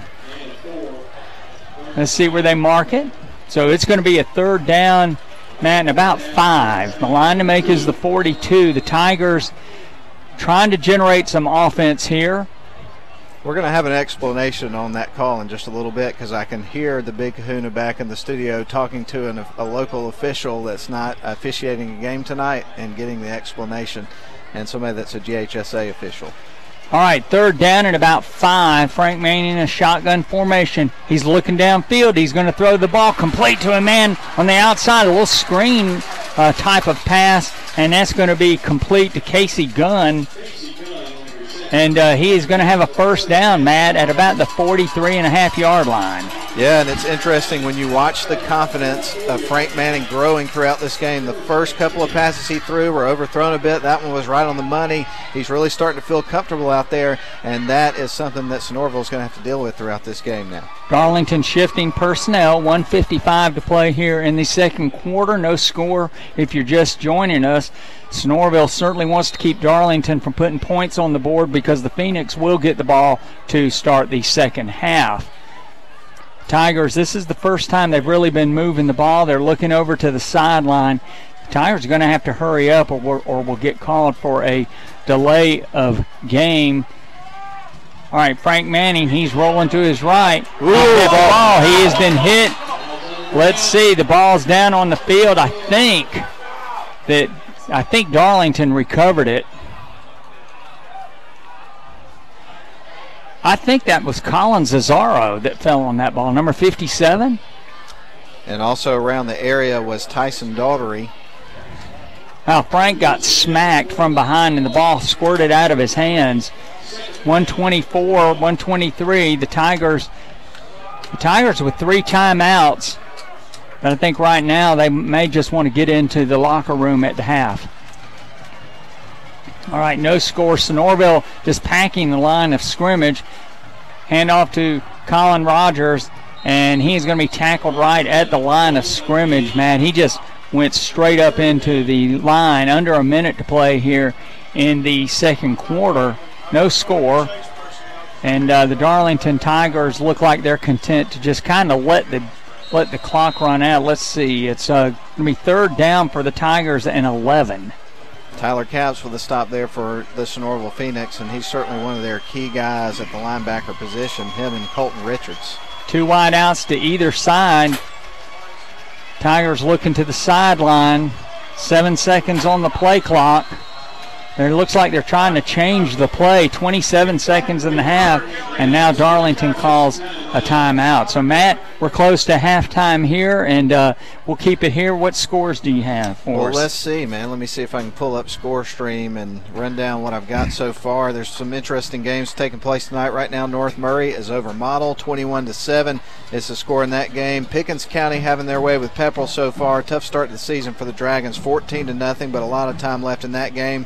Chattooga over Heritage, the Generals 21-0. Rome is beating up on North Clayton as expected. 28-0 is the score in that game. Tryon over Dade County in a close one in the first quarter, 7-0. It's Calhoun over Therrell, 38-6. And then Haralson County up early in the second quarter over Almerchie, 7-0 is the score in that game. And that's most of the local scores. All right, and thanks for that update. And you know, everybody's expecting Rome to just run the table. They're very good. They really are. A lot of talent. Here's one more, Steve. Mount Zion 28, Coosa 6. Woo. Well, Mount Zion is rolling. They've really, really developed a good program down there. They really have, and I'll just go ahead and tell you that they had internet problems a couple years ago. I think it's going okay tonight, so maybe they've kind of moved along with the rest of the world with their internet connection. We don't have to go there this year. He's going to fake it to Demetrius Rogers. Frank is going to get out to about the 48, and there should have been a penalty called there, man, that hit him after he had gotten on the ground. The referee had signaled timeout, and then he started the clock back, and I think that will be the last play of the first half. Darlington doesn't have to run another play. Sonoraville has one timeout. Does not look like Denver Pate wants to use that timeout. And so we're right down to the horn, and that is the end of the first half. So at the end of the first half, scoreless, and we'll come out in the second half, and we'll begin where we started. So we're going to send it back to WLAQ for some commercial messages and scores. And, Matt, then we'll come back and we'll talk about some of the statistics from the first half. Glad to have you with us, and we'll be back after these messages.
Steve, of course, we're back here on halftime of Darlington School football. I do have an explanation back from the studio from a source that will remain nameless throughout the broadcast, but he is an official in the state of Georgia and so knows his stuff about this. But he was telling us that a blocked field goal is a live ball. Players from either side can field the ball unless it's a dead ball before the ball is kicked. That's the explanation that was given to us just now. So in this particular case, if it was a dead ball, but there was no evidence, there was no indication that it was a dead ball. I don't know. If they blew the whistle, they blew it without taking some action because there was no penalty. But in any event, we'll have to go with that. There you go. So that's the best we've got for now anyway. All right, scoreless here at halftime at Chris Hunter Stadium, Jerry Sharp Field. If you're just joining us, Darlington and Sonoraville locked up in a scoreless battle. Matt, I'm just looking at the stats, and we don't have yardage, but we do have plays. It tells us a lot, and let's go to that right now. Darlington with 4 possessions tonight. The Tigers with only 17 plays on offense. So the Darlington Tigers struggling to throw or to move the ball on offense. 13 rushes, 4 passes. Frank Manning was 2 for 4. The Tigers only had 3 first downs. 2 of those were on their last possession before halftime. Tigers punted the ball twice and lost 1 fumble out of 2 fumbles. And then Sonoraville had 3 possessions of the night, and in their 3 possessions, 16 rushes and 7 passes. So they had 23 plays, completed 4 of the 7 passes, 4 first downs, 1 punt, and that both teams had a sack. And Darlington did not get into scoring position. The Tigers did have the ball at the 45-yard line of Sonoraville after a punt return by Demetrius Rogers, but the Tigers then turned the ball over on the first play from scrimmage on a fumble, so they were not able to do anything with that. Sonoraville attempted 2 field goals. One was short. It was the second attempt after that crazy play in the first quarter, and then that was a 45-yard attempt, and then a 30-yard field goal hit the right upright, and so it did not go through, and Sonoraville was not able to convert. So both teams, they go into the locker room 0-0. Penalties, Sonoraville had 1 penalty for 10 yards, a very costly penalty because they had a third down, very makeable third down inside the Darlington 10 and got penalized, and they did not convert, and they ended up missing a field goal. Darlington had 3 penalties for 25 yards, including a roughing the kicker penalty. So neither team really produced a lot of offense. No, they didn't. And, you know, to be honest with you, Steve, when we go back and you run down those numbers and we take a look back at what happened in the first half, that's kind of the game that I expected it to be, with a couple of nuances that you couldn't predict. But what I mean by that is Darlington, they've got a new starting quarterback who's starting for the first time of the season after being kind of thrust into that situation he was in last week. They're trying to find their new rhythm with him, kind of get used to that situation. So not terribly surprising that they had some difficulties getting the ball down the field and getting in scoring position. And then Sonoraville, they had some really good-looking plays, but they're having a hard time getting things in rhythm and stringing enough together to get themselves to where they can find themselves in the end zone. And I think with them, it has a lot to do with the youth on the team. They're starting a sophomore quarterback. He's got some really good skills, but everybody's still trying to get on the same page, and that's what you have happen with a young, inexperienced team like that. Yeah, and I think Cole Godfrey for Sonoraville, I think he's going to develop into a really good quarterback. He made some really good plays, and then he made some that you could tell he was a sophomore on his second start. But I think that they've got a great future with him. I agree with you, and I know we ran down the high school scores with the Big Kahuna back in the studio, but there are some college games being played tonight, and I know you're like me and you follow all the college games as well, so if you don't mind, I'll run down a few of those that are being played right now at the moment. Syracuse is up over Western Michigan 34-14. That one's in the third quarter, just started. Halftime, it's Eastern Michigan over Monmouth. 30-3 is a score in that game. Duke is up over Army at halftime 17-0. And just a little bit ago I was going to chime in, but we didn't have a good break in the action because Utah State had a lead over the number 11 team in the country, Michigan State, for a while. Now they're at halftime, and just before the halftime mark, Michigan State scored to go up 20-14. So actually interesting game taking place there that maybe people didn't expect to be interesting at halftime. Yeah, absolutely. And let's not forget that the Demon Deacons of Wake Forest won their opening game last night against the Green Wave of Tulane, starting a freshman quarterback, Sam Hamilton. He actually passed for 378 yards in his first start. He's a true freshman, but a big victory for the Demon Deacons of the ACC. And I should also mention a programming note before we take our next break here at halftime. We've got college football on our stations tomorrow. We are the home of the Alabama Crimson Tide right here on WLAQ. Big game coming up tomorrow against Louisville, although I kind of see Alabama running away with that game, and that'll be at 8 o'clock. I think the pregame starts at like 5 o'clock in the morning. Those guys start those pregames so early, it's unbelievable. Actually, it's probably 5 p.m. in the afternoon. I'm kind of kidding there. But it's amazing how much stuff that they do in those pregames. They're so long. It's unbelievable. Well, you know, they had some damage control at Louisville this week. I don't know if you remember last year after Vanderbilt beat Kansas State and they were 3-0, and their players were saying, bring on Alabama. Well, Alabama went up there and beat them 59-0, but the game wasn't that close. It was just one of those beatings.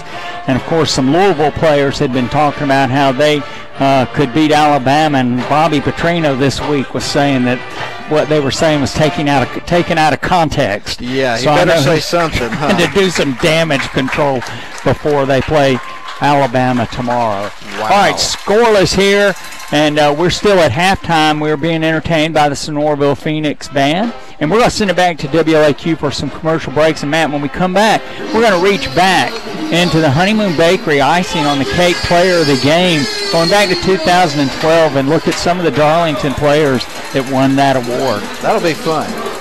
We'll be right back.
Back at Chris Hunter Stadium, ladies and gentlemen, Darlington and Sonoraville scoreless at halftime, and we're about two-thirds of the way through the halftime period. And Matt, you know, we try to have a little feature every week, and this week's feature we want to honor the Honeymoon Bakery for their support of Darlington football, and the Honeymoon Bakery icing on the cake player of the game. I want to go back through some of our records, and it's just fascinating. You go back through some of these records, but the first winner of the Honeymoon Bakery icing on the cake player of the game, August 25th, 2012, 6 years ago, Will Golden.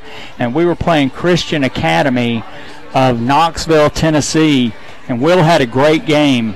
And then as you go down through the list here, of course, some players you don't see very often, but others were bigger pieces of the Darlington puzzle. People like Brad Butler, who won it twice that year. Chaz Williams won it that year. Trey Edge, who really, he just was a force as time passed by. He won it that year. Grant Moss.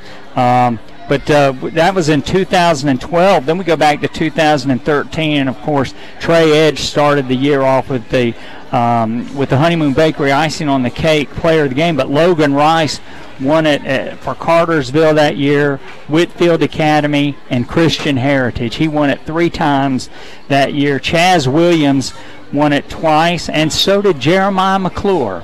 Not a player that a lot of people remember as much, but a great young man, just a tall, thin drink of water, if you will. But that was back in 2013 when you go back. And then, of course, in 2014, and of course, we just want to thank Kevin Dillman again for sponsoring the Honeymoon Bakery icing on the cake player of the game. But as you start seeing people graduate, then you come back. Tajay Watley won the award that time, or he won it 3 times that year. And Elijah McCoy, he won it. Jake Walker, Skylar Sledge, and one of the most energetic players Darlington has ever had. And when you're going down these names, Steve, I mean, of course, Tajay Watley, you mentioned him being on there a few times, and hearing these guys that played on Saturdays, and Tajay's going to be suiting up for the Georgia Tech Yellow Jackets for the first time coming up tomorrow against Alcorn State, and so really looking forward to seeing what he does there. Yeah, he's going to be great. He was great, and of course, Frank's brother Hunter Manning. That was the game up at Dade County where right before halftime a big thunderstorm came up, and we had a little Jim Givens had set up a little cover for us, but it was made with PVC pipe, and right before halftime this big storm came up, but it lifted that little press box we had. It just lifted it right up off the ground. And right there at halftime, we were trying to do the halftime show. Philip Edge and I were up there, and we're trying to hang on to this thing to keep it on the ground, and just pouring rain. But you go back through here, and then we had one night we played Chattooga, and we gave the award to the entire offensive line. Yeah, the bakery almost went out of business that week. Yeah, brought those big guys in there and just cleaned them out. The Winston Gammon, Burt Michael Tidwell, Birch Givens, William Gruber, Tigger Fricks. We beat Chattooga 14-6, but they just ground out that victory. We had a great time, and then Landon Lawrence won that year against Pace Academy. Darlington had an undefeated season, and then Pace Academy came up here, and I think the score was 31-0. Pace just had athletes everywhere, some of whom are over at the University of Georgia right now. And then, of course, 2016, Elijah McCoy, and then against Heard County, all the offensive and defensive linemen. And then I noticed when you move up into some earlier years, you've gone from loose leaf paper to like typing it up as well. Yeah, and here was a good one against Tryon that year. Sam Berry and Christian Sandor won. Sam Berry had a perfect PAT record that entire season, but that game turned on a snap that Christian Sandor was holding the ball, and he snagged that ball out of the air. It was a bad snap. He grabbed that ball, got it down. Barry put it through, and the Tigers ended up. That was a big part of that football game. But we're talking. And here's Elijah Ball, again. Hollis Ledbetter and Cameron Evans down at Mount Zion. Tajay got hurt that night, and Cameron Evans won that night. And then in 2017, last year, and of course you can just see Tajay, Tate Ratledge, Griffin. Tinkerbell Hunt, Jacob Hunt, who's now at UNC Charlotte, and Carl Swiger, who's now up at Wofford. Wow. So, some great memories, great plays, and the Honeymoon Bakery helps us bring those memories back, because we can go back and say, here are the guys who won. And most of them, people remember their names, but then there are those other guys.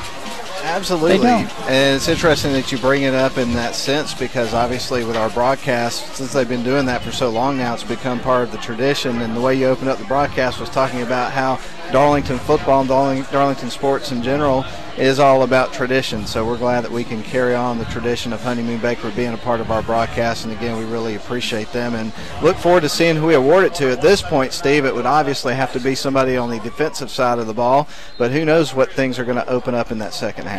Yeah, that's one of the things about high school football is that, it's, even though you have great athletes, it's still a sport where guys who just are persistent, they work hard, and they can get out there and really become an important part of the team. And they're not going to be on anybody's list of stars, but they are great integral parts of the football team, and you just never know. Absolutely, and we've got the 3-minute mandatory period of warm-up starting right now. So what do you say we take about a 2-minute break, catch our breath, and get ready for the second half? Sounds great, Matt. We're going to send it back to WLAQ, and we'll be back for the third quarter after these messages. Thanks.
Ladies and gentlemen, and Alex Little teeing it up on the far hash mark for the Darlington Tigers. The junior will be heading his toe against the leather momentarily, and Sonoraville has 2 men deep. Darlington kicking off to begin the third quarter scoreless. If you're just joining us, Matt, let's see what the Tigers can do. Little approaches the ball. Toe meets leather, high end over end kick. It's going to be taken by a man on the far side. He's running sideways to this side, and he is going to be absolutely taken down by Colin Rogers, who flew up there. Man, he was running sideways. He was absolutely knocked down.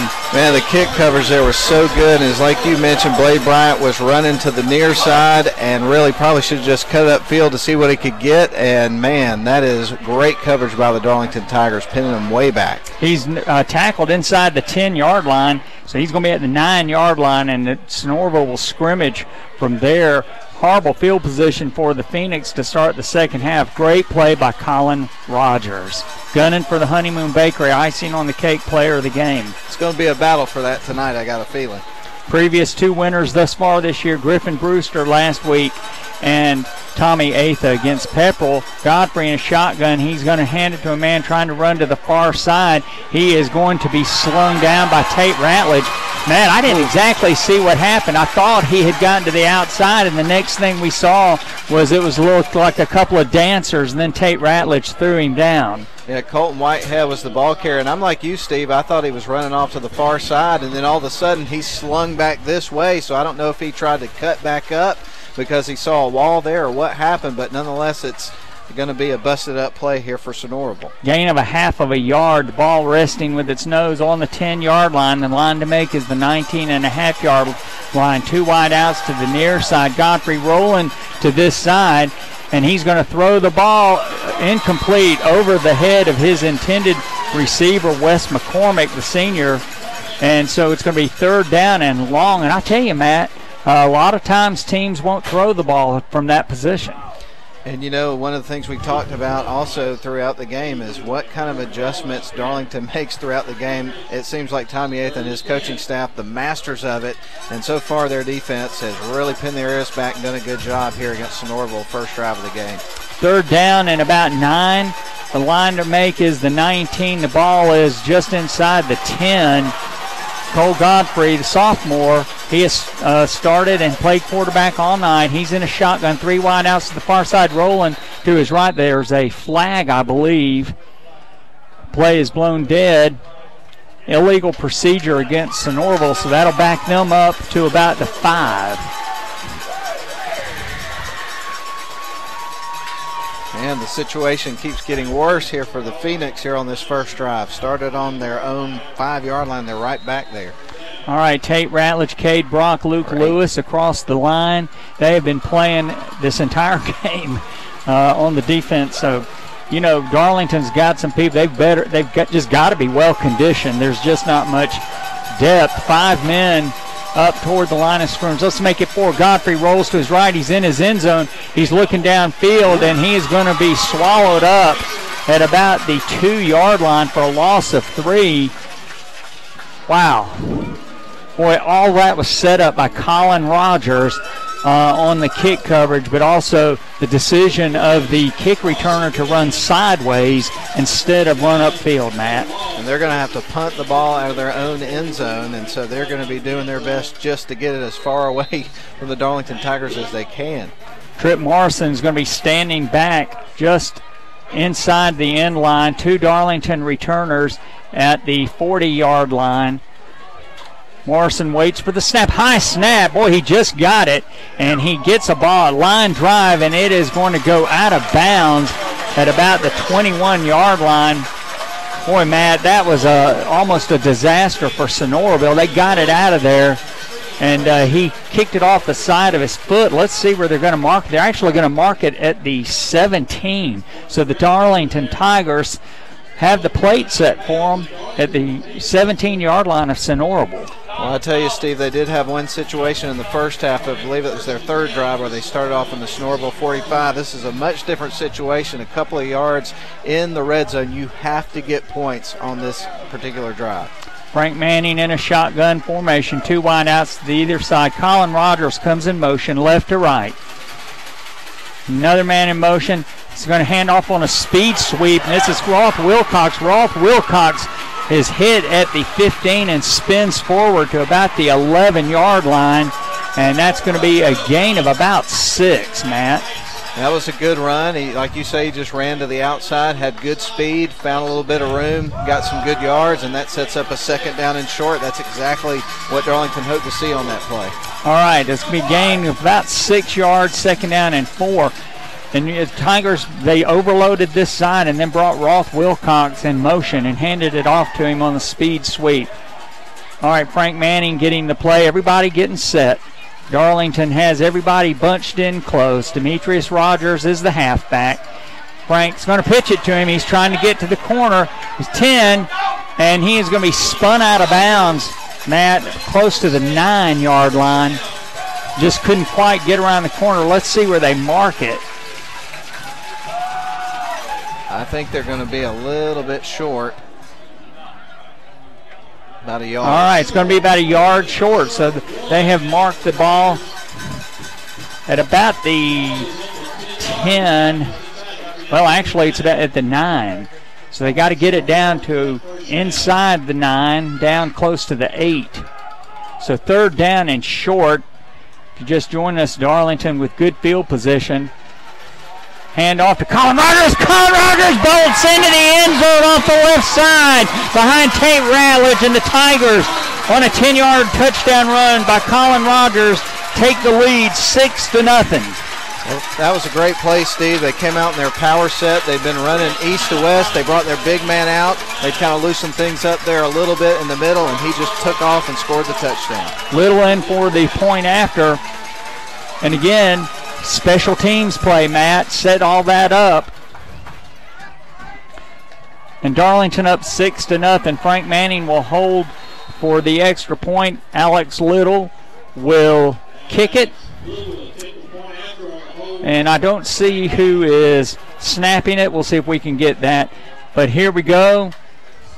Snap, ball down, ball up, ball through, and the Tigers are up 7-0. So with 9:11 to play in the third quarter, Darlington goes up 7-0 on a short field, and we'll send it back to WLAQ for a quick 30-second break, and we'll be right back for Darlington's kickoff.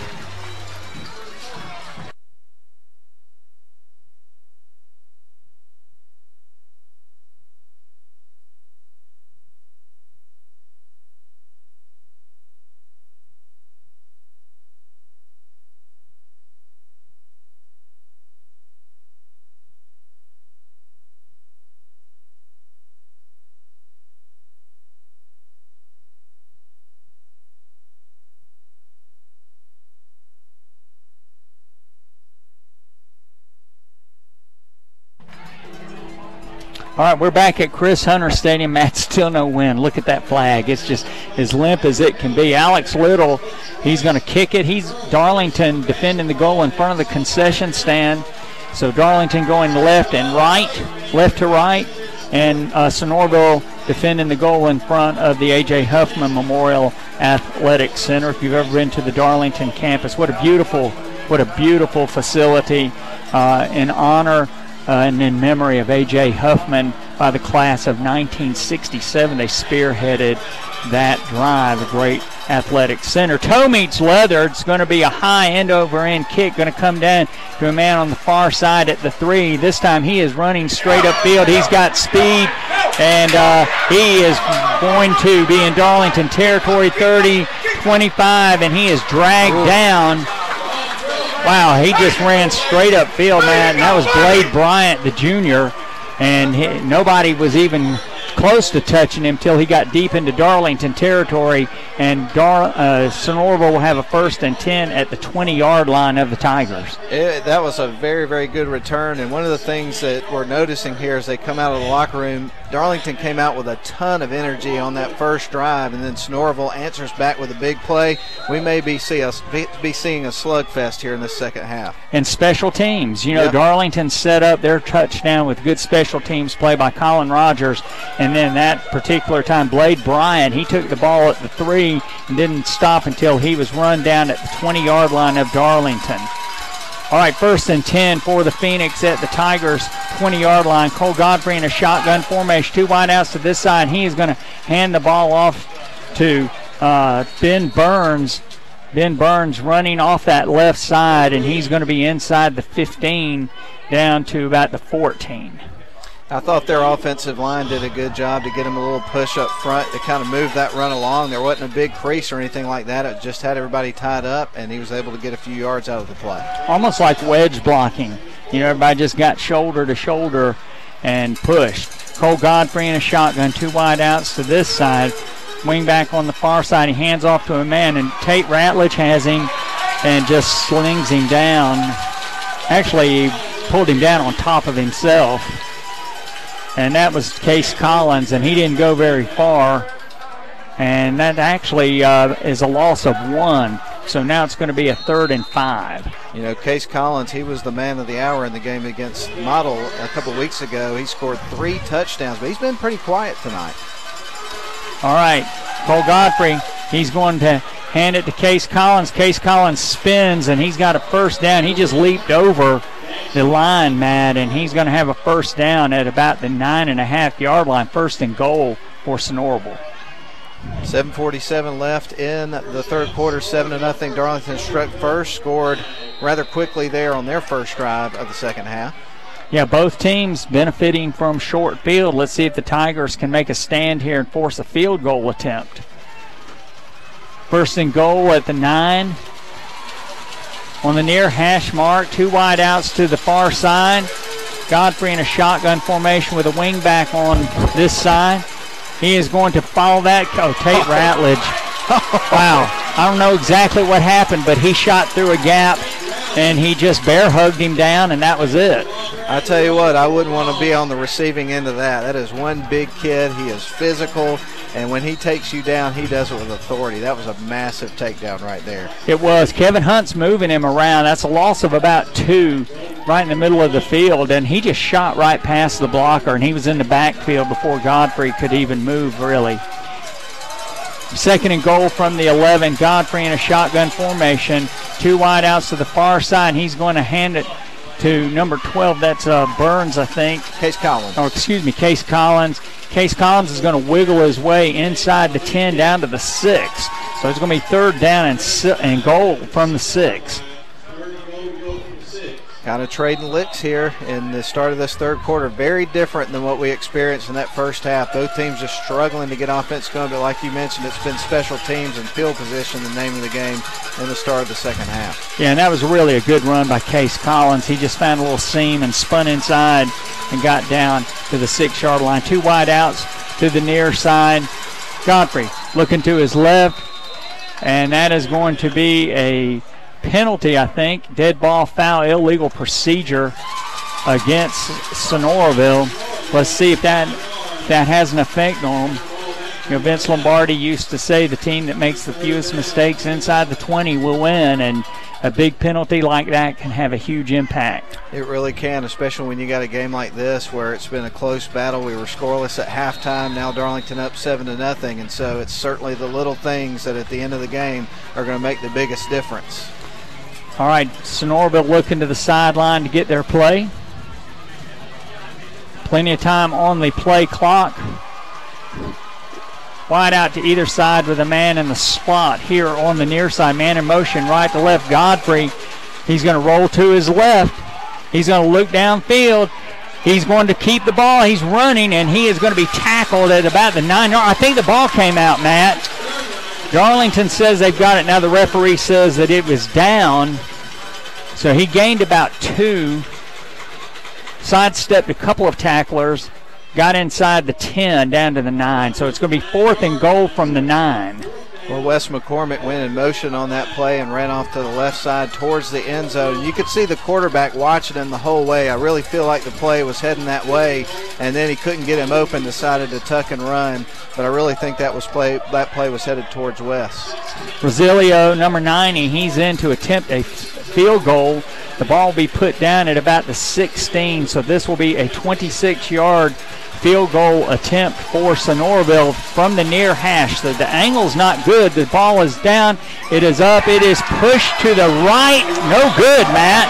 That's the third one tonight we've seen, and Sonoraville comes up with no points. Darlington still on top, Steve. Yeah, you know, and he had plenty of leg on that, but he just pushed that ball to the right, and you could see it from our angle really well as soon as it left his foot. So the big kick return that Sonoraville picked up, got it all the way down to around the 20-yard line of Darlington is where they set up shop. Didn't come back to haunt the Tigers. Well, and you know, the games turn on certain things. Darlington got the ball 1st and 10 at the 17-yard line of Sonoraville after that bad punt. And Darlington converted, and Sonoraville got a long kickoff return, got it down to the 20, and they could not convert. And the 5-yard illegal procedure penalty might have really been a big factor. Hey, while we've got a break in the action, I want to mention this. I know tomorrow you'll be watching the Georgia game against Austin Peay. We have a personal connection to Austin Peay here at the game tonight.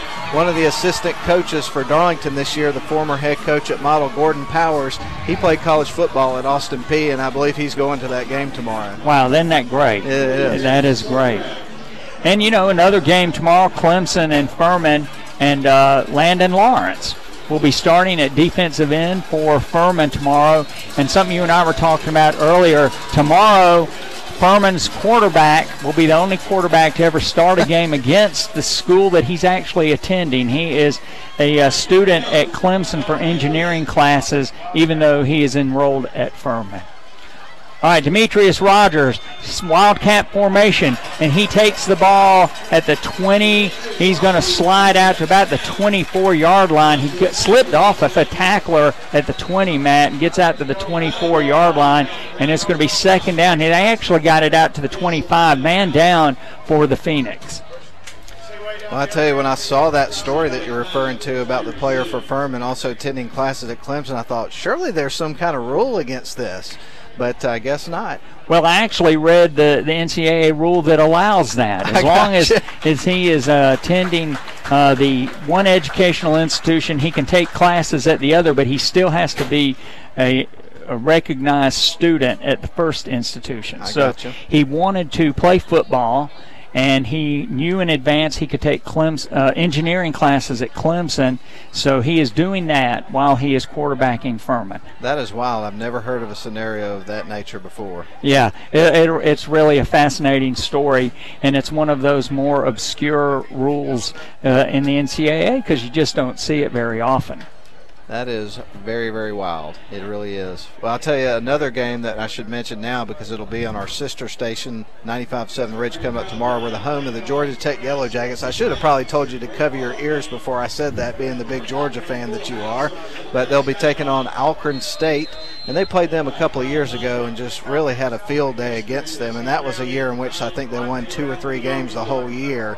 So I would imagine that'll be a similar situation tomorrow. At least I hope so.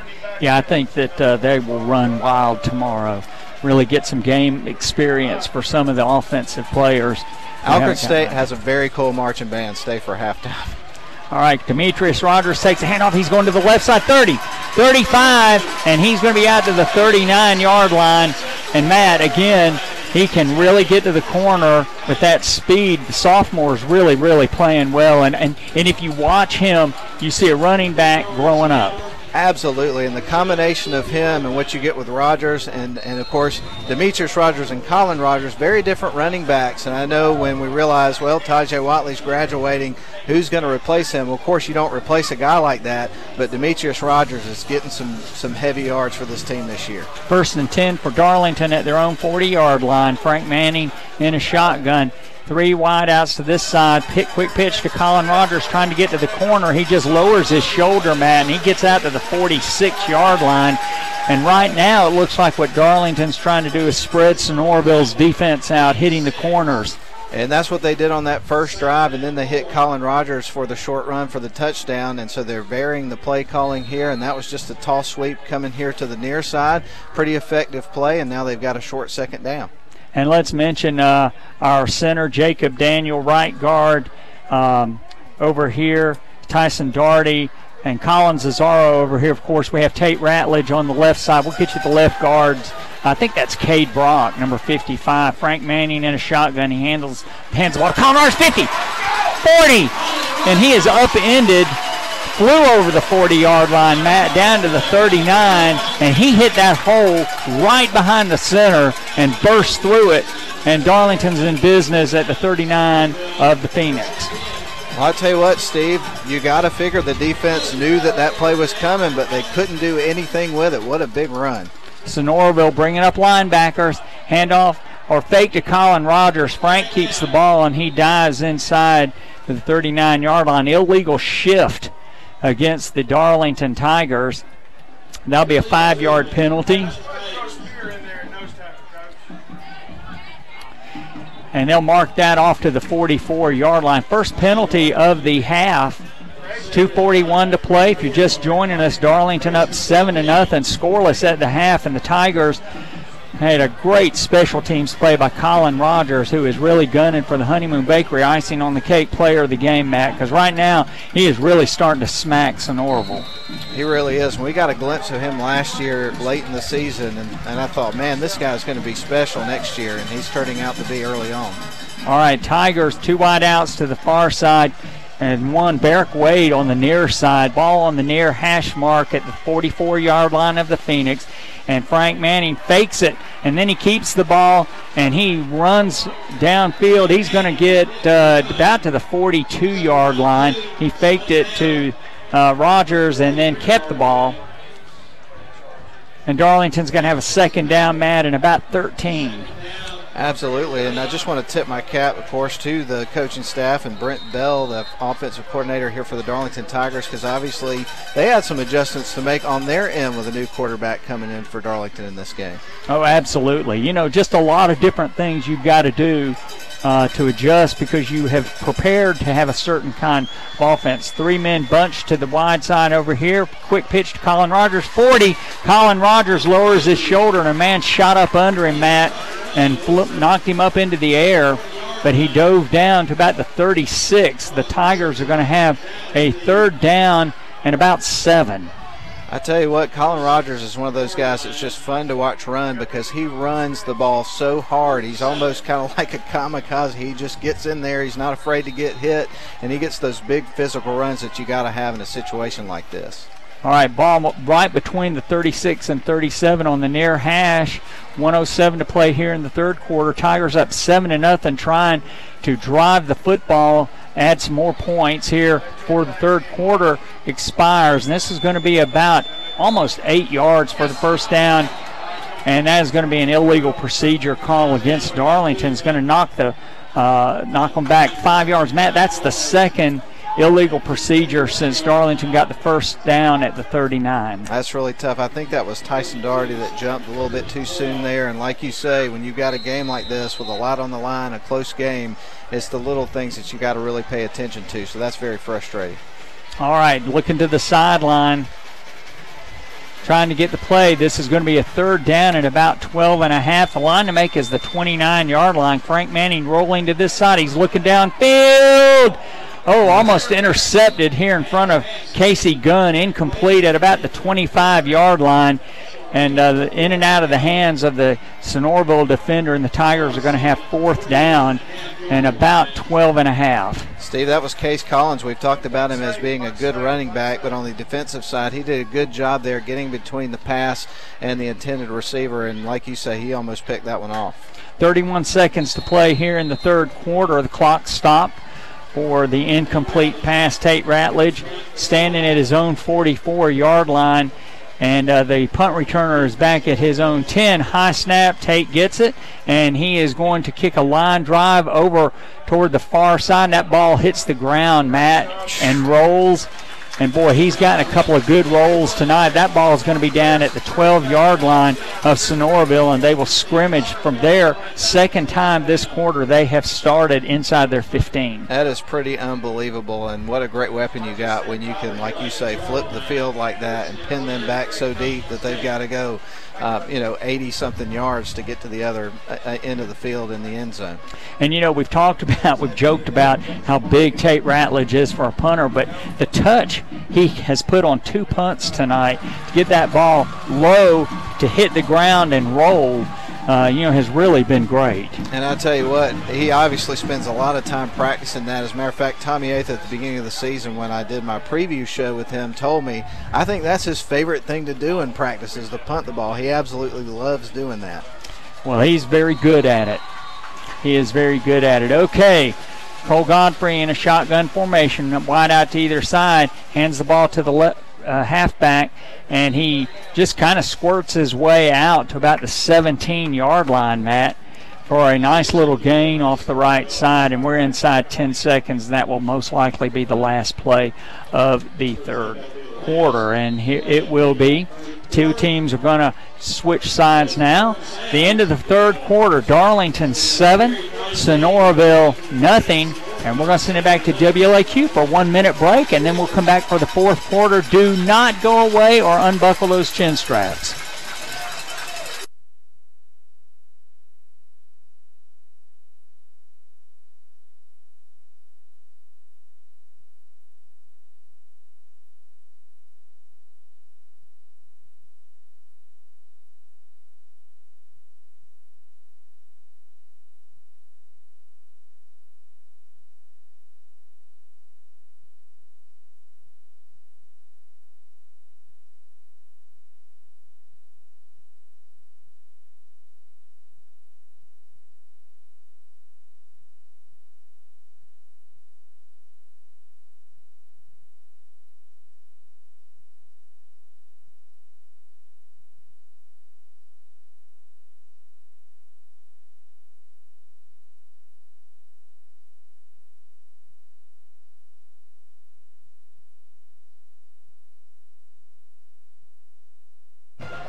All right, we're back at Chris Hunter Stadium. If you're a baseball fan, the Braves trail the Pirates 2-0 in the 6th inning.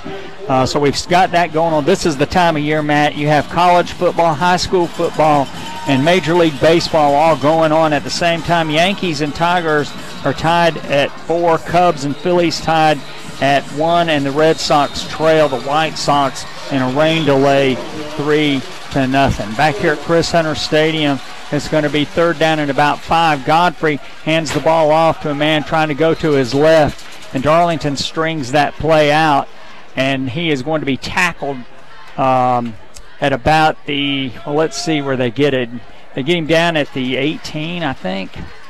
So now it's 3rd down. I called that 3rd and 5. It is 3rd down, about 4 now.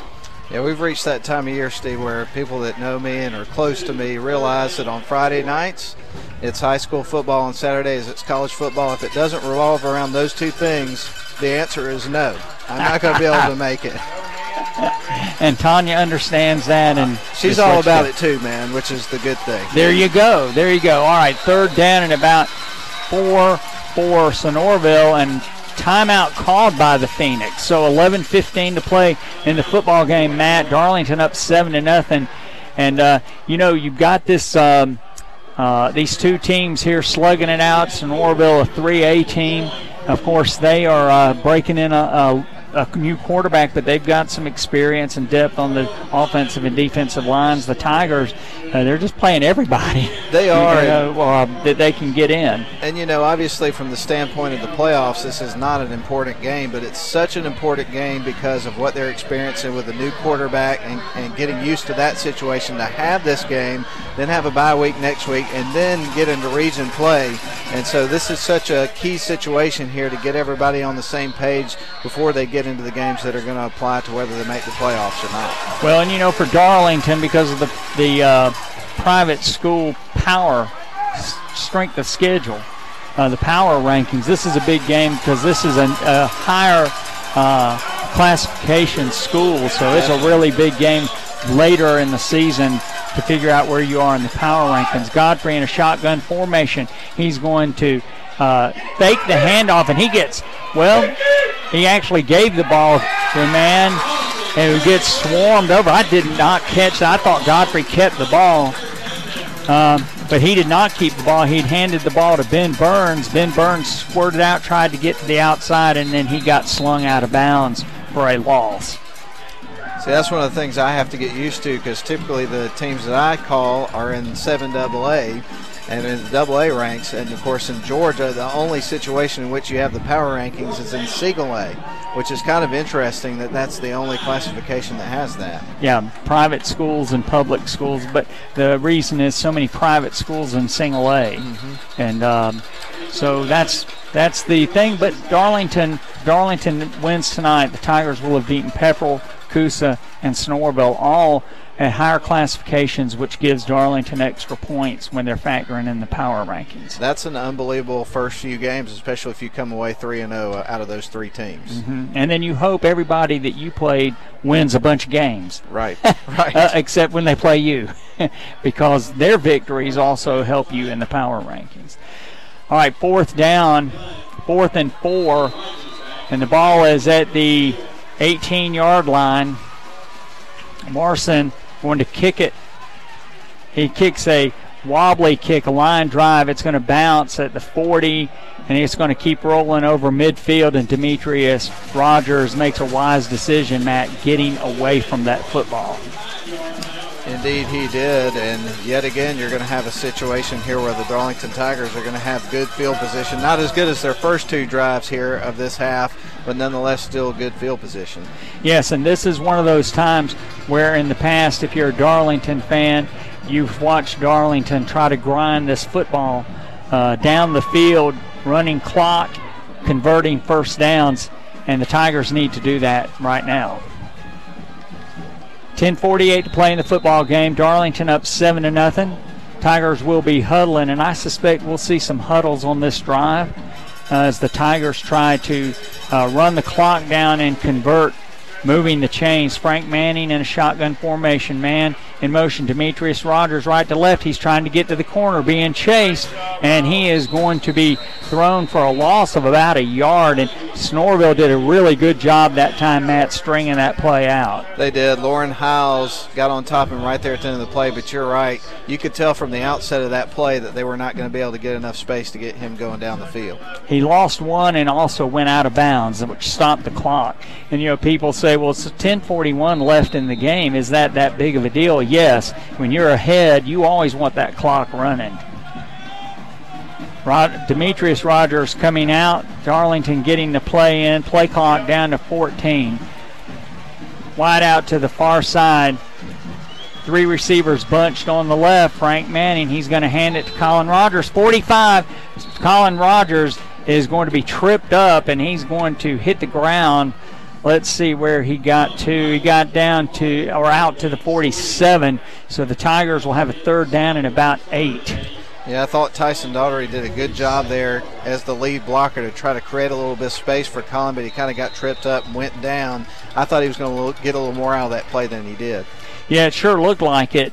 And somebody shot up under him and knocked him down. All right, let's see what the Tigers elect to do here. 3 wide outs to the far side, 1 to the near side. Frank Manning in shotgun, looking downfield. Quick throw over here to Casey. Crazy gun, 50, 40, 30, 25. Wow, he just squirted between 2 defenders on a bubble screen, and he is inside the 25-yard line of Sonoraville. What a great play. Just a little bubble screen, Matt, but he burst through there on this side and got a big gain. Darlington's in good shape. Short pass. Of course, Manning put it right in the right spot, and they made a big play there. I don't know if the defense was quite ready for that one. Darlington been running the ball from side to side on most plays, and then also trying to run Colin Rogers up the middle. Popped that quick pass, and it was very effective. 1st and 10 for the Tigers at the 24-yard line of Sonoraville. Frank Manning in shotgun, wide out to either side, looking to the sideline. 10 seconds on the play clock, and they're switching the play from the sideline. Ball on the near hash mark. Snap, hands off to Colin Rogers. Colin Rogers just bulls his way inside the 24. Not much running room there, Matt, but he did get 1 yard, and the clock will run. Yeah, there's a lot of guys out there that would have taken a loss on that play. Like you mentioned, Steve, there was nothing there, and so the fact that he was able to get anything at all was just amazing. 2nd down, and we're going to make it about 8.5. Ball just inside the 23-yard line. Tate Ratledge comes back out. He's on the left side here with Cade Brock, Colin Zazzaro, Tyson Daugherty there on the other side, and Jacob Daniel at center. And now Tommy Atha elects to call timeout. So 9:10 to play in the football game. Darlington up 7-0 if you're just joining us. And we're going to send it back to WLAQ for a 30-second break on this timeout. We'll be right back after these messages.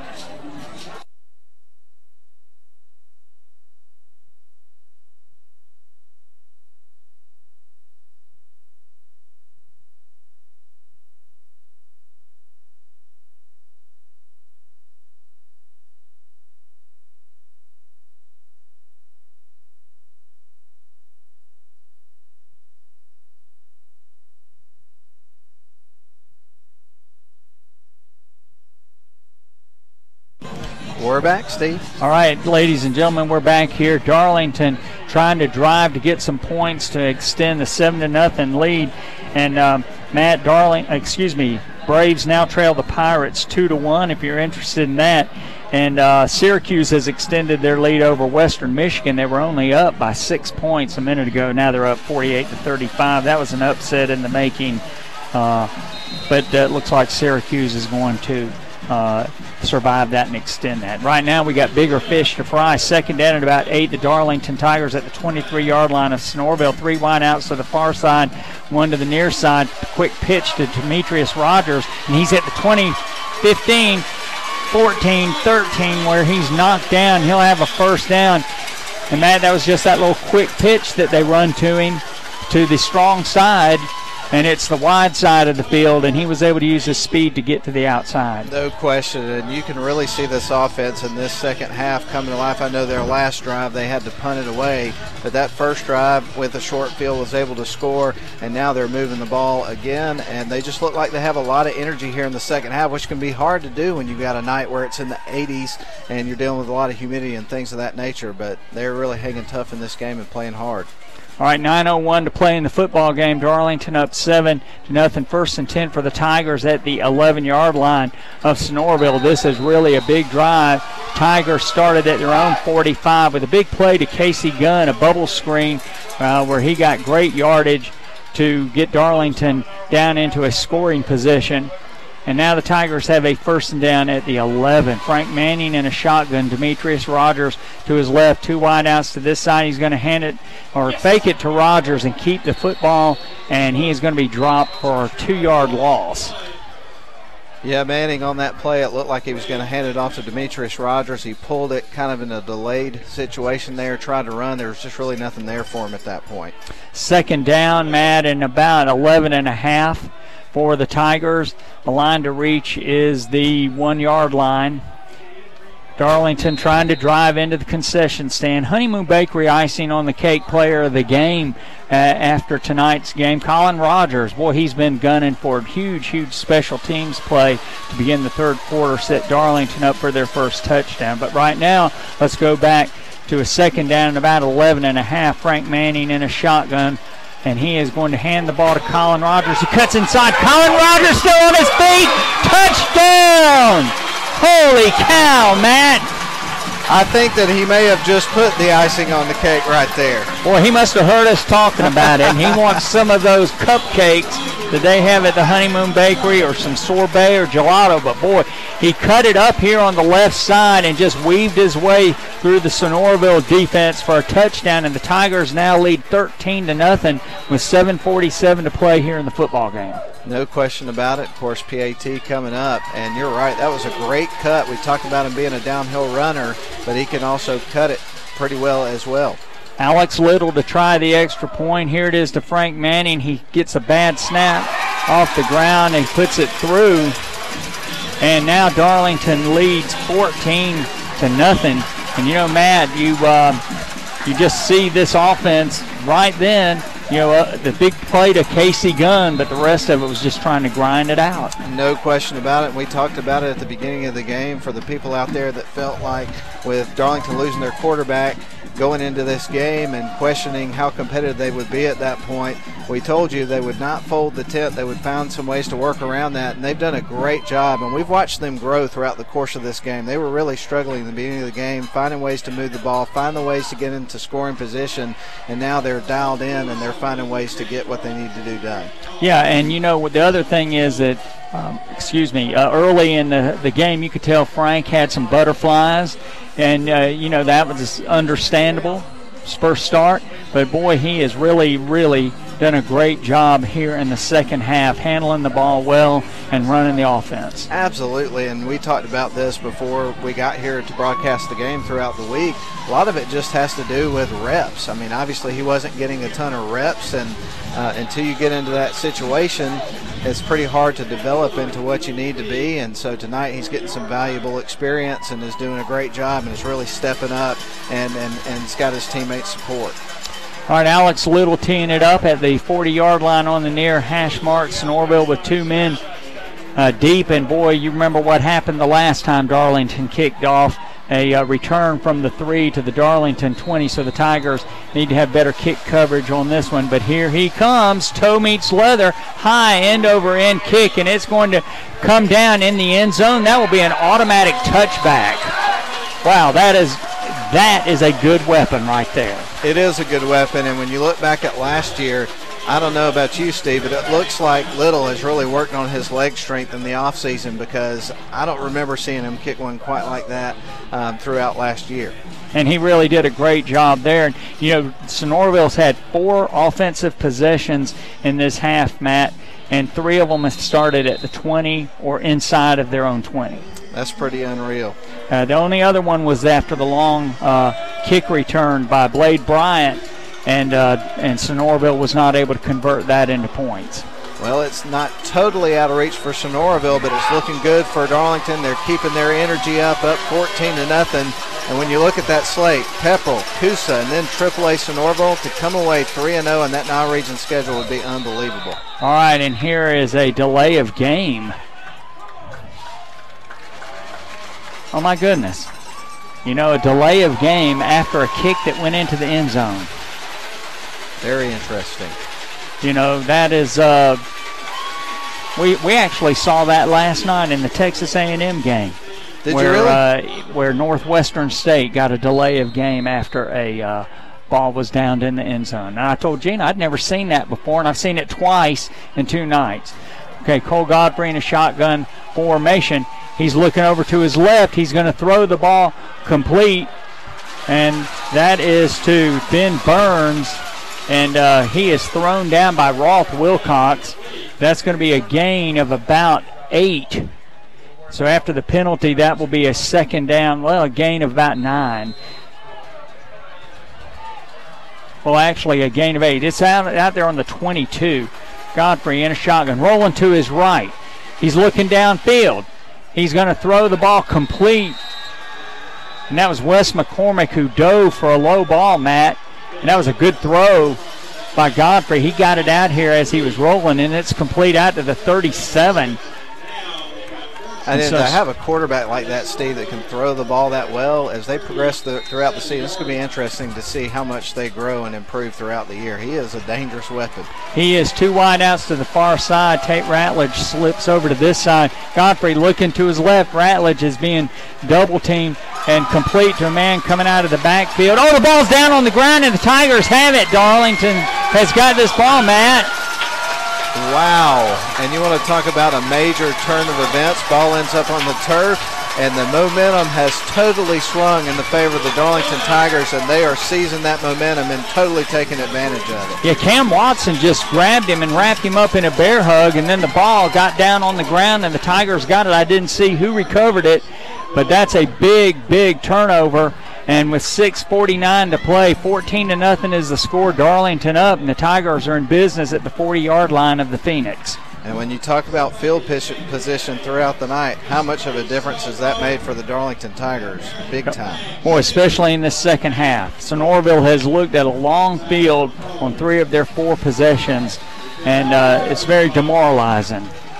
Really is, and if Darlington can score here, they can really put this thing out of reach for good. 6:49 to play in the football game. Tigers up 14-0. Manning in a shotgun formation. I think that's Rhett McDermott. Yes, Rhett McDermott was less Cam. Demetrius Rogers, on a reverse. Faked it to Rhett McDermott and handed it to Rogers coming left to right on a reverse. And, boy, what a great play. He gained about 10, and that ball's on the 30. And as quick as Demetrius got around that play and ran off to that right side, even if you fooled him just for a second, they were able to get a big chunk of yards there. That was a great play at the right time.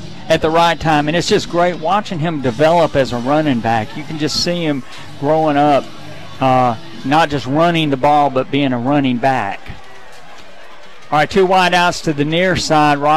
Demetrius Rogers, he gets the handoff. He cuts it upfield off the left side, and he's going to gain about 3-yard line, or about 3 yards. Let's see where they mark it. About the 27.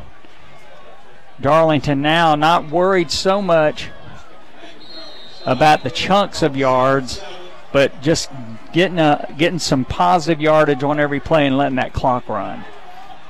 Colin Rogers is going to be back in for this set, so I think it's pretty clear what we would expect him to do on this play, especially given the situation with the clock running and having a 2nd down and 6 here. Tigers are going to have to hurry here. 4 on the play clock. Frank Manning under center, and he hands the ball off to Colin Rogers. Colin Rogers slips through a little hole off the left side and dives forward. And he is going to be down to about the 24, Matt, and that's going to set the Tigers up for a 3rd down and about 4.5. Steve, we knew what they were going to do. The fans knew what they were going to do. The coaches knew what they were going to do, and they still couldn't stop it. That was a great run. Yeah, and Darlington ran the play clock down to 1. And that's what you want to do. You know, you want to run the ball and you want to get time off the clock. And same setup. Frank Manning comes out with the play. 10 on the play clock. He's under center, power backfield. Colin Rogers is at the tail. Hands it off to Rogers. Rogers, he leans forward down inside the 20. He just followed his blocking and squirted down into the inside the 20, Matt. First down for Darlington, and that moves the chains. Yeah, I think we can go ahead and tell our listeners, I don't think they need us to, that the icing on the cake Honeymoon Bakery player of the game is going to have to be Colin Rogers. Yeah, has to be. Has to be. If he heard that, he's probably really going to be revved up on this play. I think I may have to go to the bakery tomorrow morning and enjoy some of their breakfast. I've told you about this apple bread French toast that I like to get. I don't know if that's their special tomorrow or not, but I love eating breakfast there on Saturdays. Opens at 8 a.m. for breakfast. Handoff to Colin Rogers. And he is going to be tackled at about the 18. Tommy Eighth is out on the field. I believe that Colin Rogers was grabbed around the neck and thrown down, and the referee is listening to him. Let's see, there is a flag down. He got down inside the 18 down to the 17, and the referees are talking about it, and Tommy Atha is really just angry. Do want to remind you while we got a second that coming up tonight at 10 o'clock, join the Big Kahuna and Lenny B for the Rome Orthopedic Center High School Football Scoreboard Show, and write this number down. It's 706-378-8040, so you can call in. All right, and it is a face mask, and that's right, people do need to call in. They will have a big time talking to your dad and Lynn. Oh, yeah, and they have some great people that call in that go to the games and really know football and have great recall and can kind of recap the games and give us some good information, so we appreciate that. All right, personal foul, half the distance to the goal. Matt, that'll move the ball inside the 10 down to the 9. This will be first and goal for Darlington. 4:21 to play in the football game. Tigers in control at 14-0.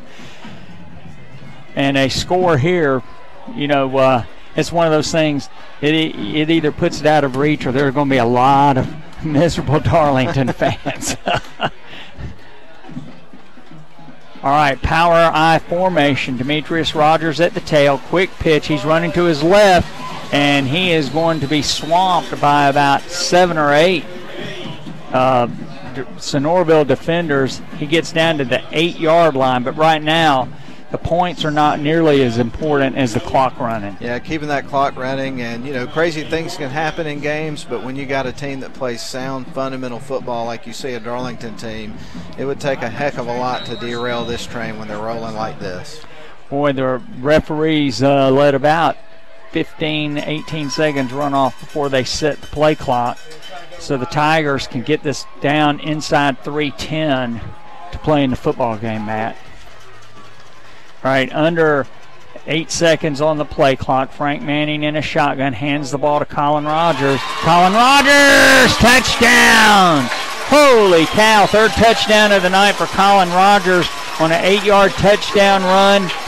And, Matt, that was a perfectly executed drive by the Darlington Tigers that time. Yeah, he can smell the cupcakes right now. There's no question about that. And way to cap off a good extended drive, eating all the hope away from Sonoraville on that particular drive and going up by 3 scores. 3:11 to play in the football game. Tigers now up 20-0. Little in for the point after. Frank Manning will hold for the point after attempt. Here's the snap. Ball's down, it's up. No good, he pushed it to the right. So 20-0 remains our score. So with 3:11 left in the football game, we'll have a quick 30-second break, and then we'll come back for the conclusion of tonight's game. Don't go away, we'll be right back.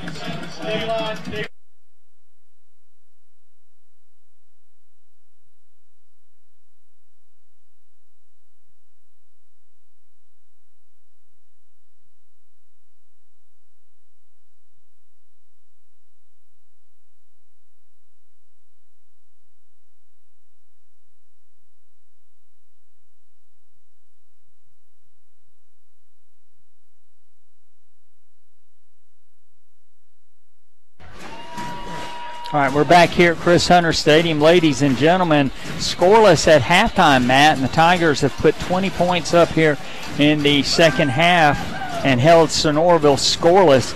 And it does look like, unless something unreal happens, 3:11 left to play in the football game, it looks like the Tigers will run to 3-0 before the off week next week. Sonoraville will fall to 1-1 before they have to travel to Calhoun. All right, Alex Little about ready to kick the ball off. Here we go. Toe meets leather. High end over end kick. It's going to come down to a man at the 3. He's running straight up field, and he is going to be hit and then fall down at the 21-yard line. Let's see who that was that came in and hit him. That was Hampton Watkins. Hampton Watkins, the junior. And he hit him, and then he fell down, and Sonoraville will scrimmage from their own 21. And, you know, Steve, when you look at this Darlington team and what's helped them be successful those first few games, you got to look at the defense. I mean, they are on the verge 3 minutes away from pitching a shutout to a pretty good AAA team. Last week gave up 6 points to a very solid Coosa AA team, and the week before in the first half gave up 14 points, but that was the very first half of the season and absolutely shut down Pepperell. So this defense has been outstanding the first 3 games. Godfrey looks to his left. He's going to throw the ball over the head of his intended receiver, Rhett McDermott there. Matt, not only has Darlington pitched a shutout this week, but last week the points that Coosa scored were on an interception return for a touchdown. So the Tigers actually have, the Tiger defense has not given up any points since the second quarter of the Pepperell game. Isn't that unbelievable? Boy, it is. It really is. Cole Godfrey in a shotgun formation, 3 minutes to play. Rolling to his left. He's looking downfield. Nobody there, and he is finally going to throw the ball incomplete to a man who was drifting out of bounds over there on the far sideline. That was Wes McCormick, and he just got too far out there. Going to have a bye week next week and then launch into region play. And it's kind of like you were mentioning earlier, Steve, kind of rare when a Darlington team has 3 games in the month of August, but that's been the case this year. Yeah, and then, you know, the Tigers get some home games. You know, after those first 2 road games, Tigers get some home games and be able to get some home cooking. I love it, man. It's great. All right, it's going to be 3rd down and 10. Godfrey rolls to his left, looking downfield, and he hands the ball off on a counter play coming back to this side. Darlington had men over here, and he gets tackled by Rhett McDermott, Dawson Williams, and Tommy Atha, and it's going to be 4th down for the Phoenix. And, you know, you're sitting here saying, well, they've got to go for it. There's no point in punting the ball. None at all. I mean, if they punt the ball here, game over. So they absolutely have to go for it, but it does look like they're bringing on the punt team. Well, it does, doesn't it? But I'm like you. I'm kind of surprised that you wouldn't at least keep your offense in there and give yourself another shot. Yeah, 4th down and about 4.5 for 1st down. You're trailing by 20, 2:05 to play, and you've got 2 timeouts left.